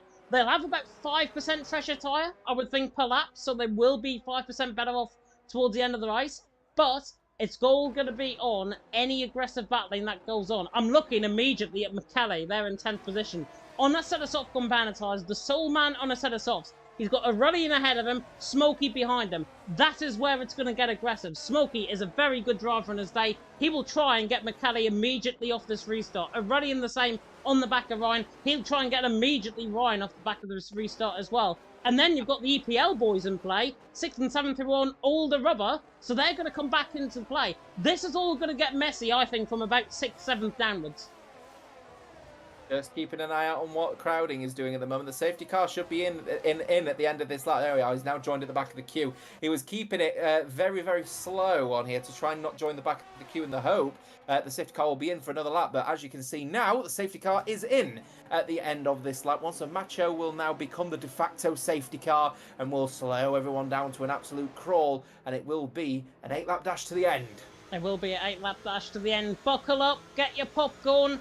Maybe get a wedding ring at the hand as well if you're going to get married in one of the chapels here in Las Vegas. But Macho leading the way, Mateo in second. He looks like he could get married to P1, as could Macho. But who is going to win at this race here in Lake Sea Division with 8 laps to go here at the back of lap 16. About to go into lap 17. Macho leaving this very late. Now he goes. Now into the left-hand return 17. Now he goes and he's got a 3/10 gap immediately. And has got Volakongan right on the back of Mateo as well. Perfect floor here for Shazoo. And to try and get the move done. Mateo a little bit deep on the brakes there and towards turn number 1. Volakongan through safely. As is Ryan on the back of Raphael. It actually makes that move very much easily done. Ryan through and he's into 7th. Raphael there in 8th. Aureli now in 9th. McKellar there trying to find the move. But his softs are not warmed up whatsoever. Aureli now on the back of Raphael. Raphael, my favourite Teenage Mutant Ninja Turtle, to the inside line of turn number 3 on the back of Aurelian. Aurelian can't find the move, but there's contact there between Raphael and Ryan, and Aurelian sneaks up the inside line, gets that job done. Raphael making that contact, unnecessary contact. It was slight, but it was enough for Aurelian to get through. Yeah, Declan Barrett, though, wanted to make inroads very quickly here. PSR Smokey making his inroads on Raphael, and now up to 9th place. For PSR Smokey, of course. Now, of course, remember, this was a driver who should have been potentially race leading here, but unfortunately he's going to find himself in a real sticky situation with so many quick drivers around him at the moment. Gakowski stayed in 5th place as well as Dan J down in 12th, but Michele is really not making these soft tyres work at all at the moment. I thought there was a bit of carbon fibre flying off one of the cars. I'm not sure who it might have been. It looked like it was Michele, but he's actually fine in terms of the front wing. Not sure if there's somebody got damaged there out on track down towards turn number 10. But Mateo leads the way, Macho second, Volakongan in third. They just remain as they are for now. Mid-pack battle going on, and there's complete desync. Michele there has been spun. Come across there. He's definitely got damage now on that right side end plate. If he didn't have that carbon fibre fly off, now he does. Right side end plate damage on the car. He's been done. There's also contact down the field as well. There's a safety car out on track, and that was an incident between Justin, Joe Murphy, and Max von der Gies. And Max von der Gies has continued on, and there is very much a glitching Alfa Romeo coming into the picture there. So you might be right with the desync, actually. Yeah, there is definitely desync, because for me, it's Max von der Gies who's ended up having all the glitching and glitching and everything at the moment. Actually, Joe Murphy is currently in the pit lane and has to serve his penalty as a result of the collision with Max von der Gies. So Max von der Gies, though, received the penalty as he was in the pit lane. So he hasn't had to serve the 5-second penalty. It will now be applied to his final race time. So he will now have to... It was a bit of a peculiar set of events, but in that scenario, everyone will now be bunched up again. And now the question is going to be about the soft tyre runners again in this particular race, and whether they want to make an early or late dash pit stop, actually, and lose track position, knowing that they're going to be faster at the end of this race. It would be a bad call, I think, for Team Shizou, but with the current strategists at the moment, Team Shizou, it wouldn't surprise me if they decide to pit both of them. Personally, if I was the teams right now, I'd be putting in for set a soft compound tyre. If you've got the set a softs available, use them up, because everyone's sticking to a delta time. They haven't caught on the back of the safety car, so they're going to have to go an extra lap under the safety car. So I think Matteo Matcha Wollongong, because of that gap, it's 16.8 seconds between Jerry Van Bossel and Max von der Geest. A majority of the field on that sort of medium compound tyre, if they're to commit to the softs, I know Gatkowski won't because he used them up originally in his first stint, everyone else will come in the pit lane. So Gatkowski could have a play to go and continue on that set of medium compound tyres. But my question really is, will half the field get ahead of Jerry Van Bossel before they come round? It's a 12.9 second gap, so it is going to be very tight, but they are having to stick to the delta time. Is anybody going to try and risk it to come in? No, they're not risking it. They're going to absolutely ignore what I've just said. Gatkowski, however, is interestingly coming in the pit lane. Didn't expect him to come in. Raphael and Smokey are coming in, that is for sure. They're both into the pit lane. They both have that ploy potentially on that set of mediums. Of course, Max von der Geest in with that broken front wing. No front wing on that car as well. So they go into a set of soft compound tyres. Everyone else staying out there on a set of mediums, trying to get track position. There's the safety car. Bert Marlin now gets back underway. And Matteo joins up onto the back of the safety car, the second one of tonight. Yeah, I'm just looking in the paddock chat at the moment. It's incredibly loud. If you're part of the World Online Racing Legacy Division Discord and you're keeping an eye on the paddock chat, people are currently complaining aggressively at the moment against Jerry Van Bossel at the moment. It looks like people are not particularly happy with his race conduct out there at the moment. Just in the pit lane at the moment is F7R. Jerry down in 16th place of 18. So it's been not the best race from F7R. Again, the two drivers separated by such a wide margin, and in qualifying it suggested actually it was going to be against Aurelian, but Aurelian's had a really good race actually, in fairness, and remains in 6th place. But the top 9 all on the medium tyres that they pitted on under the first safety car, and the second set of pit stops, so people from Gatkowski downwards have gone onto a set of softs. That is going to make for a very interesting race restart. And are we in for another third safety car, I wonder, in this one here? I think you're seeing nodding your head there, James, and then you know what, I think it might be a possibility. Oh dear, 6 laps to go. Yeah, 6 laps to go, and I did warn you it was going to get pretty dicey, and it probably will still get even dicier towards the end of this race. If anybody watch, I'll throw out a big comparison here, and I probably know I'm not allowed to do this, but PSGL PSF1, Season 35, their first race in Las Vegas, round number 4, I think it was, of the championship, we had all sorts going on in the final 2 laps. I think Mubarak ended up contacting with Aurelian. Aurelian ended up with no front wing. Then they had to continue on for an extra lap because they couldn't get in the pit lane because there was about 5 wide down the straight in towards turn number 1. That's the sort of racing that I think we're going to get now in the final 6 laps of this race. Looking at the chat, by the way, looks as if the desync issue certainly not getting talked about as much and as loud. And Luke actually mentioned a very good point. We've actually only had, I know we've had 2 restarts, but we've technically only had 1 because the other one, 5-second penalties for illegal blocking. I think obviously Kai Pearson or Smokey, one of the 2 NVR boys, was one along with another driver. That was a mandatory restart that we had to do because of those penalties. Otherwise, they would have ended up further down the field, and then you would have had both teams complaining, saying, oh, well, we haven't got the penalties getting taken off, and oh, we're going to be starting right down at the back end of the field. I mean, well, we can only do so much as commentators. Luke can only do so much behind the scenes as well. So it's a case of a scenario where we've had 1 official restart, 1 mandatory restart, and yet there's been talk about even of another restart. We're not going to get a restart now. It's frankly too late. Lap 20 out of 25. If there's anything going to be found out in terms of desync, it'll be after the race. It'll be very much studying POV footage, and it will be having a look at seeing who was at fault, seeing if there's any connection warnings to be handed out. As you've seen something. I have seen something, and I've just seen the incident in the chat surrounding Jerry Van Bossel. And I believe it to be one of the Novus Racing drivers. I think it's Kai, actually. It is Kai's demise from this race. What on earth? What on earth is that, is my call on this one here. And that is A lot of drive. That's all 9 teams actually in the paddock chat complaining about the conduct of F7R tonight, specifically through Jerry Van Bussel. If that, and obviously we've got to remain as impartial as possibly can. The stewards will make their relative decisions. But if that does get sent, which I've got no doubt it will, I have a feeling F7R are going to be in a lot of trouble tonight. And that's the last thing that they definitely need in their championship hunt. Nonetheless, we still have 5 laps of racing to go. Safety car in at the end of this lap, and I have a gut feeling it's going to be a little bit messy. Gatkowski leading from the soft tyre runners, Matteo leading from the front, and now of course ET8's opportunity to try and help Ian on the restart here. Matteo could count Ian in and allow for a good race restart, and that could put ET8 on a double podium streak. Let's see what happens. 4 to go when they come across the finishing line. Yeah, definitely. So I'll come in on that in terms of Jerry Van Bussel. I've seen that incident. It's a pretty bad incident, I'll be honest, there from Jerry Van Bussel. And will a PSF1 Season 34 champion act like that? Probably not. He knows better. F7R do as well. Matteo there leading the way in towards now turn 17. He's about to get the restart well and truly on. Macho's just gone into the back of him, however.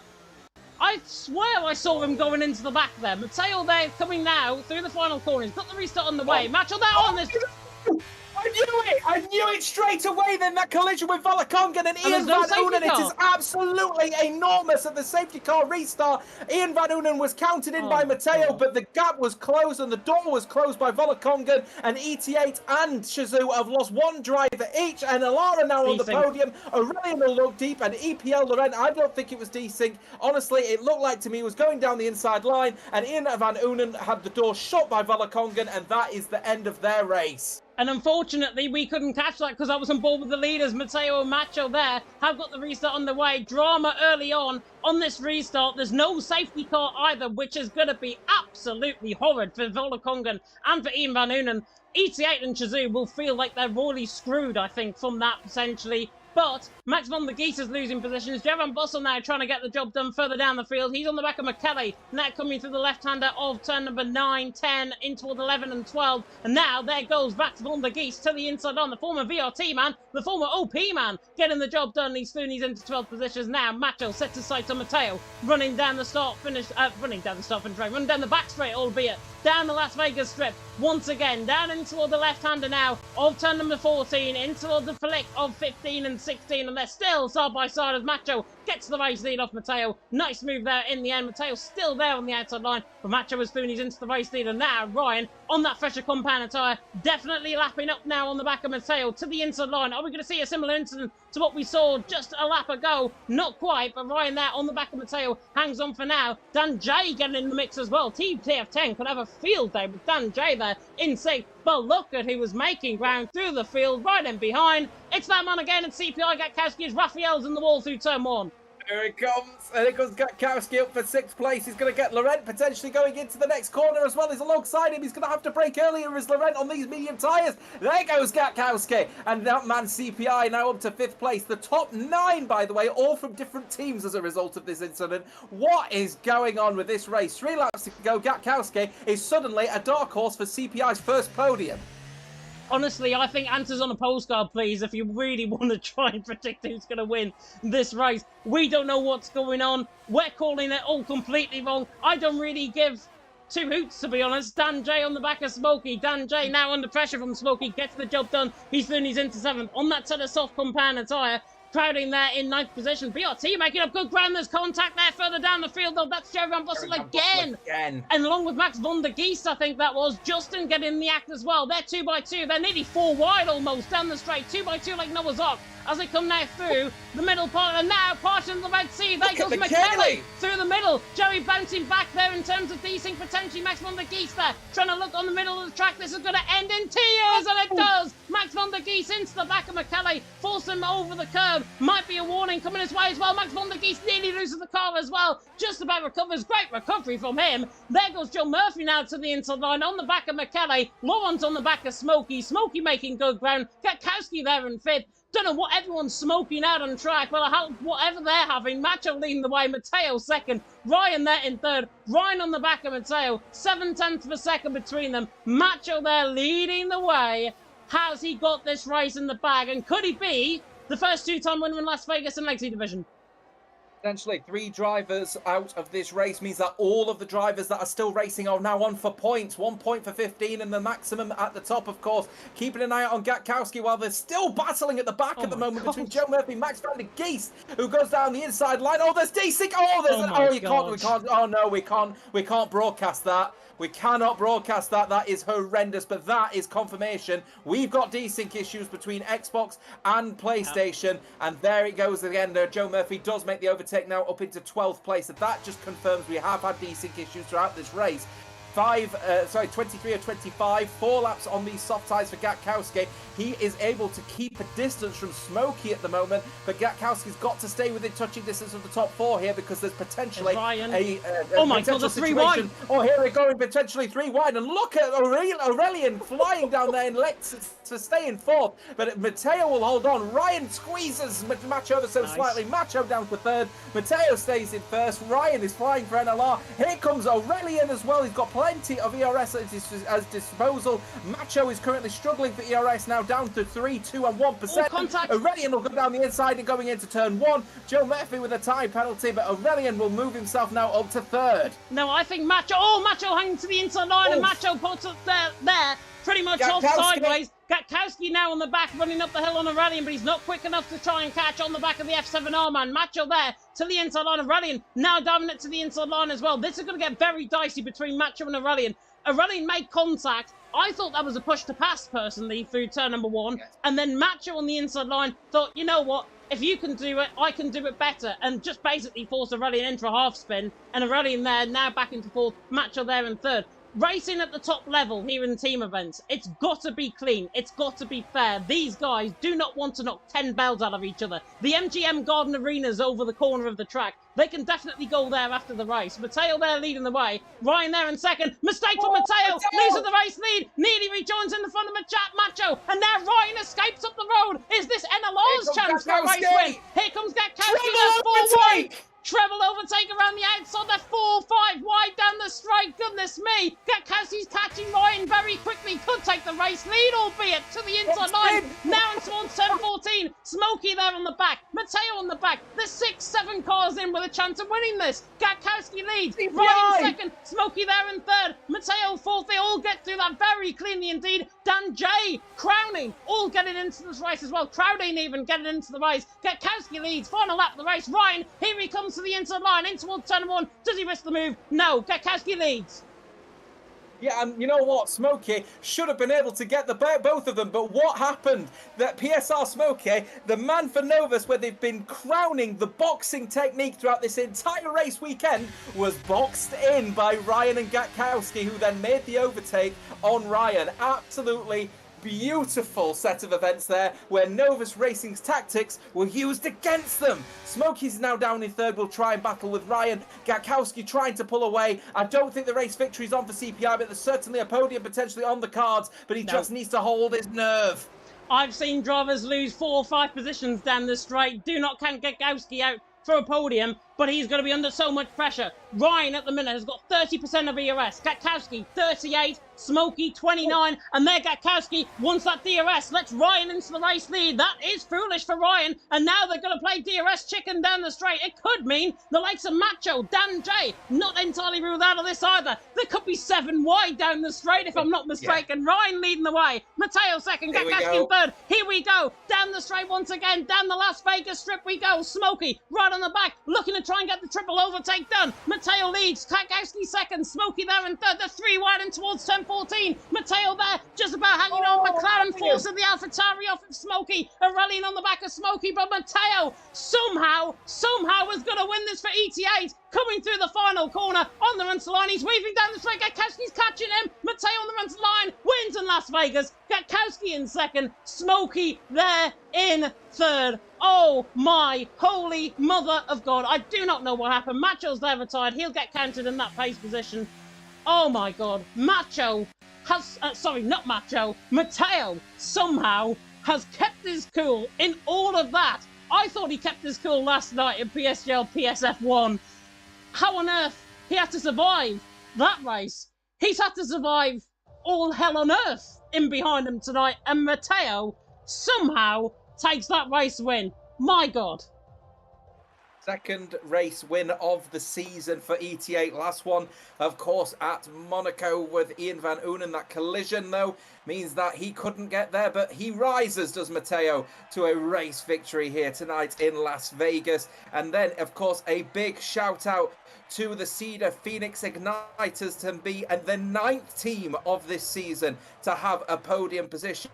The only team yet to have a podium is the L Plan Racing team. Of course, Outplayed Racing have had one at the beginning of the season themselves. So it's just L Plan yet to have a podium. What a race from Gatkowski, though. We discredited him after qualifying, but what a race indeed from him and the Cedar Phoenix Igniters. A great podium for them, and Smokey will be disappointed actually with third, because it really should have been the race victory for the pair of them. But F7R have got a few questions to answer about supposed issues with their racecraft out there tonight. TF10 Dan J with 6th out of nowhere and gets the fastest lap of this race as well. It's such a mixed bag. Fantastic. Las Vegas always brings the entertainment, and it never failed, and it didn't fail tonight. Didn't fail tonight indeed. Justin, Jerry, Crowding and Laurent the top 10. The rest of the field further down as well. Oh my holy, I don't even know what to make of that race. I really don't. I've done this for 10 years on and off in terms of league racing commentary, and I still don't know what happened there. I'm oblivious to what happened there. It's almost as if we were in a wild imagination and you were just taken with us on a wild, wacky ride. It was like something out of the movies. Quite literally. It was Viva Las Vegas. It was quite literally that. It was unbelievable. Oh my word. Drivers are not happy, let's put it that way, in the Discord. To be honest, I don't think we're happy in terms of how that race was conducted either. Certainly from a few perspectives, F7R, Jerry, that incident obviously going to be looked into. Oh my word, I don't know what to make of that race. Hopefully, though, we can try and speak, if we can, if it's not too late where people are, we can try and speak to the top 3 if we can. If anyone have got any kind of words to speak about it, and of course we'll try and ahead of anyone joining us to just say keep it civil and try your hardest not to swear, because that was one hell of a race to say the least. But what a performance. I've just popped into the paddock chat just to praise CPI, because that is a real result for the CPI team. You may have noticed me laughing purely because Luke has just put EPL shake hand FRT, no podiums in world. But the pair of those teams that have just not been able to scratch a podium together, it is absolutely fair to say the least. I am just beyond shocked to what we have just witnessed. It's one of the most intense races definitely in world, but certainly a lot of questions to be raised about the racecraft. And I think F7R have got a few questions to answer. When this is all dies down and we all have calm heads, they've got to answer some pretty difficult questions. Yeah, definitely so. Oh my word. I've just asked the top 3 if they do want to conduct some interviews. I know Kai Pearson has certainly asked for an interview, which he didn't unfortunately finish in the top 3, so he can't have an interview. But there we are. We are going to get Declan Barrett in. We are going to get Matteo in as well. And speaking of which, actually, I have just spied him join in the Discord. Let's hope my Discord doesn't die on me. Let's hope we can do this. Right, let's see if we can get him over. It worked last night, so let's hope it works tonight. Let's have a look. Let's see if we can get him in. We should, hopefully, be able to have, in the presence of us, for the second time in 24 hours, ET8 Matteo. Matteo, are you here? Can you hear me? We can indeed. Oh my word. Goodness me. I thought, first and foremost, congratulations on the race win. I thought, honestly, last night in PSGL, you had to withstand some pressure. What was it like going down the straight on the final lap of the race? Because there was last night in pressure, and then there was tonight in pressure. 2 completely different things. Yeah, obviously a much different kind of pressure. This time around, Las Vegas is just like a roulette. You can start P20 and finish P1. But yeah, I just try to keep it clean in quali as always. Decent P8, not too bad to fight for good points in the sprint and in the race. Sprint race, just like qualifying, kept it clean, getting 2 positions and some points. And then in the race, we just waited until the safety car. It was a normal race until there, but the safety car kind of fucked us up because we had to decide if we would stay out or not we decided to stay out for both the safety cars, and it obviously turned out to be the right choice to get track position even on worse tires. And then when I was P1 on lap 24 before the straight on the strip, I knew I had to come up with something, and in like 3 seconds coming to that corner before the strip, I decided to go wide, let as many people by, but I just didn't want to be P1, and it turned out to be the right choice. Yeah, it was the worst possible thing because I think Ryan went to the inside line in towards turn number 12. He got into the lead of the race and he was just an absolute sitting duck running down the straight. Gakowski was in the battle as well. Gakowski ending up finishing in second. But honestly, there was about 7 drivers piling into the final 3 corners within about a second of each other, and then somehow you've ended up winning like 3/10 of a second, and then Gakowski ends up 8/10 of a second ahead in second. I don't know what went on, but congratulations on that race win. Oh my word. I don't even know what to make. I'm speechless, as you can probably tell. But talk us through what happened in the sprint as well in terms of ET8, because obviously ET8 were further down the field in the sprint. Talk us through what happened in the sprint. We saw that Shazoo was starting on softs with both drivers, and we knew that was the wrong strategy because softs would fall off a cliff compared to mediums. And we just tried to keep the nose clean and not be down the back for the actual race. Because in the end, in the sprint, you might not win championship with the points you gain, but you might lose positions in the championship because you start last in the real race, or you just don't get too many points in. So yeah, we just waited until the softs dropped off.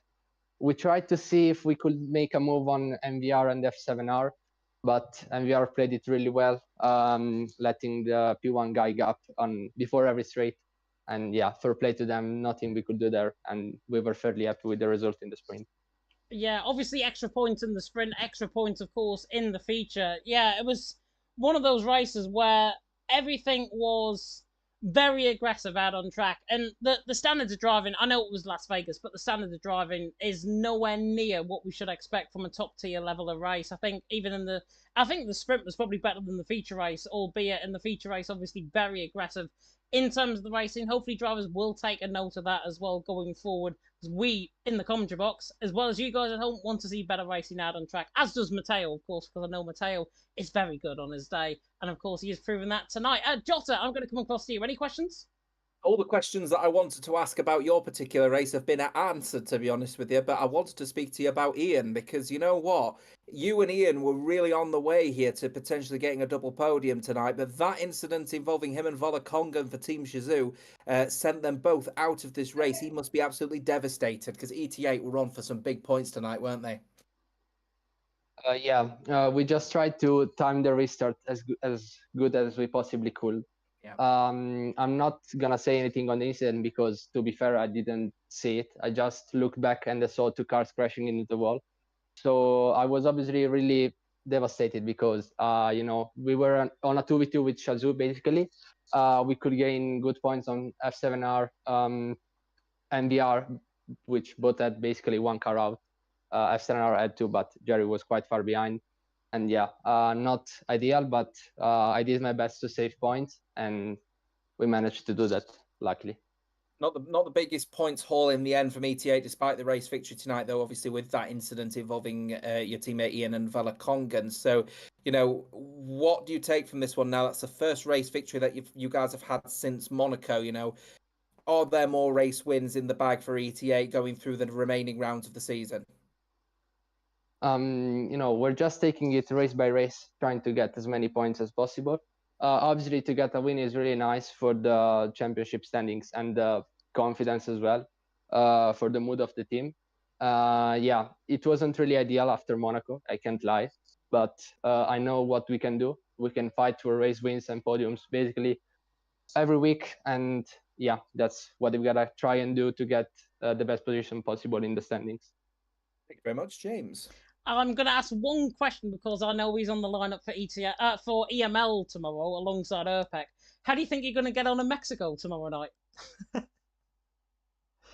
I don't really know. I did a race there back in another team event, and it was decent. But to be fair, I don't actually know if I'm gonna race, even though I'm on the lineup. I'm gonna give you this little spoiler, but let's see if I can race or if the another driver who will race in my place, what will he do? Obviously, a really talented team. So yeah, I have maximum trust in my teammates as a manager as well. Obviously. I had to cheekily get that in. I apologise to Luke in advance of that. But congratulations on the race win, Matteo. Go and enjoy Ethan.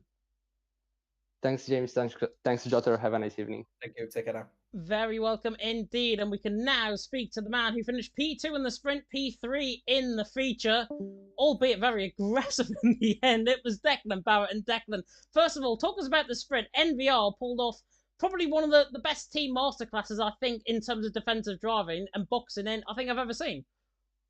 Well, yeah, going into the sprint, we stuck at P1 and 4, so we knew there would be a good chance that we'd be 1 and 2 at one point. So I think when we got 1 and 2, we played our cards very well and just knew that if we get like a 1.2 second gap to the guy in P3, then the guy in P1 just can't get overtaken, even if he uses like 20%, but that's nothing. So yeah, it was just well managed race, and then yeah, Kai got me at the end, so it was a very tight finish, which was quite good. Yeah, 1600ths of a second. I'm sure no love lost by your teammate taking the race win, that is for sure.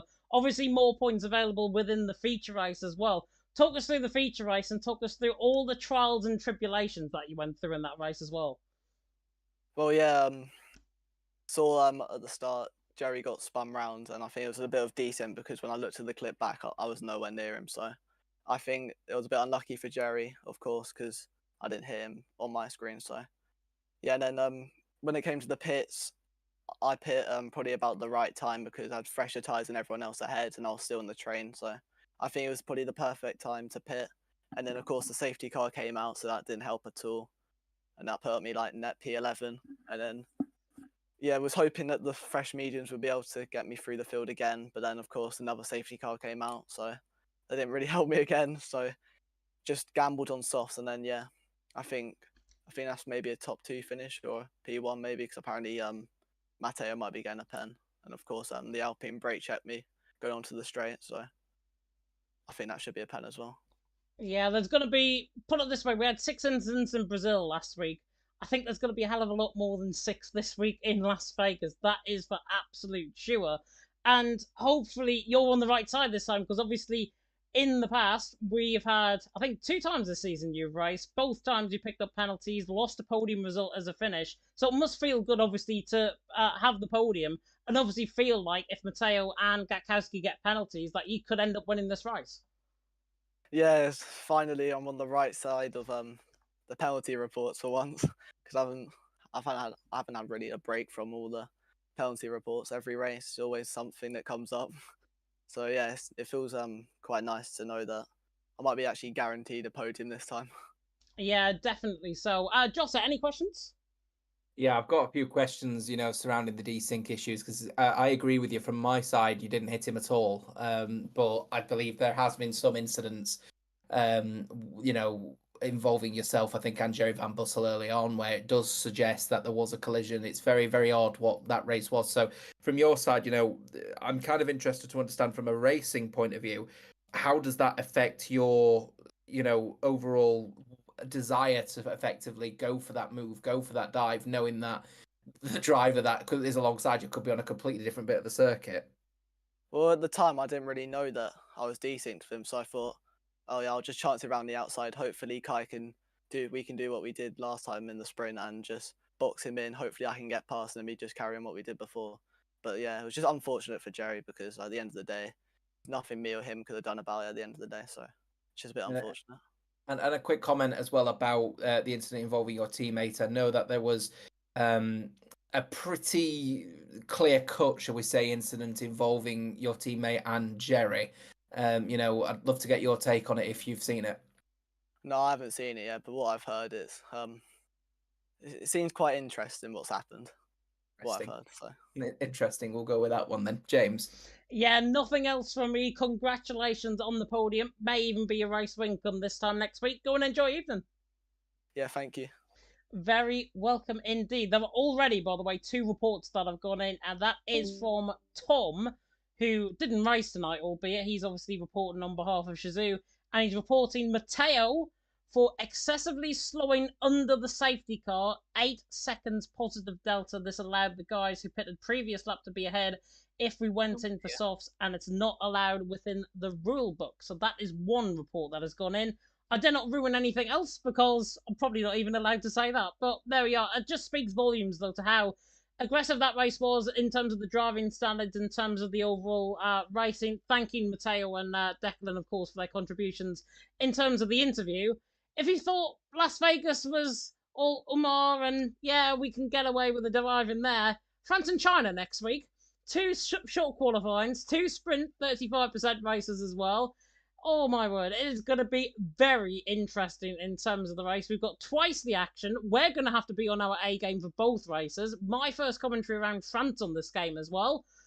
How on earth are we going to see the racing going on out on track? Hopefully a lot cleaner than what it's been tonight.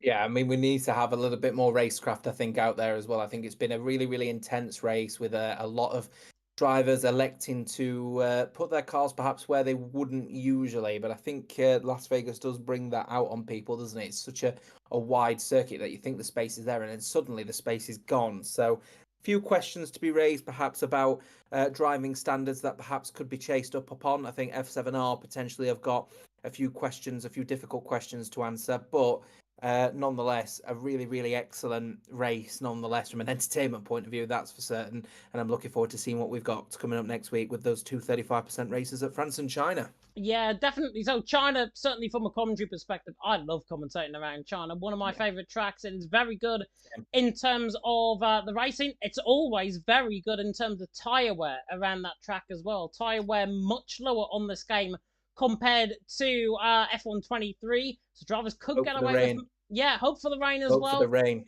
Yes. Could be interesting. France as well. I've had a race where we've actually had thunderstorms out on track in France. So you never know what could happen next week in France and indeed in China. And then, of course, we've got Spain and Italy to round off the break just after Easter. In fact, Italy will be. And then it's the break week, and then it's Miami, Australia. The to be confirmed race, hopefully Portugal, Britain, and then Austria, round 15 of the championship, right down at the bottom end of the season.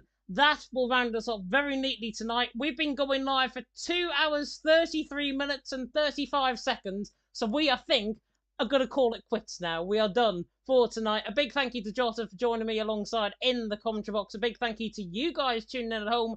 And a big thank you to the guys and the engineers and everyone who raced behind the scenes and indeed out on track tonight as well. And of course, thank you to the stewards, who I know are going to be very, very busy going into tonight as well. If you did like the stream, like, comment, subscribe, tick that notification bell, of course, if you're brand new to the channel. Of course, more action to come on Thursday and Friday from the console tiers, and that, of course, is Imola for round number 3 of the championship. It should be Gareth Davies and Joe, who was in the chat earlier on, alongside you for that one on Friday. And then it is Max Ring and Epic, if I'm not mistaken, for Tier 2, and that is at 7 p.m. UK time.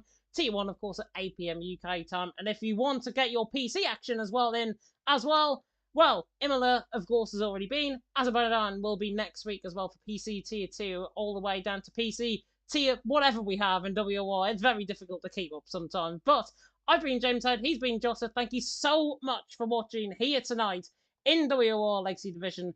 Until next time, from a final word from our sponsors, Next Level Racing and Grid Finder, goodbye.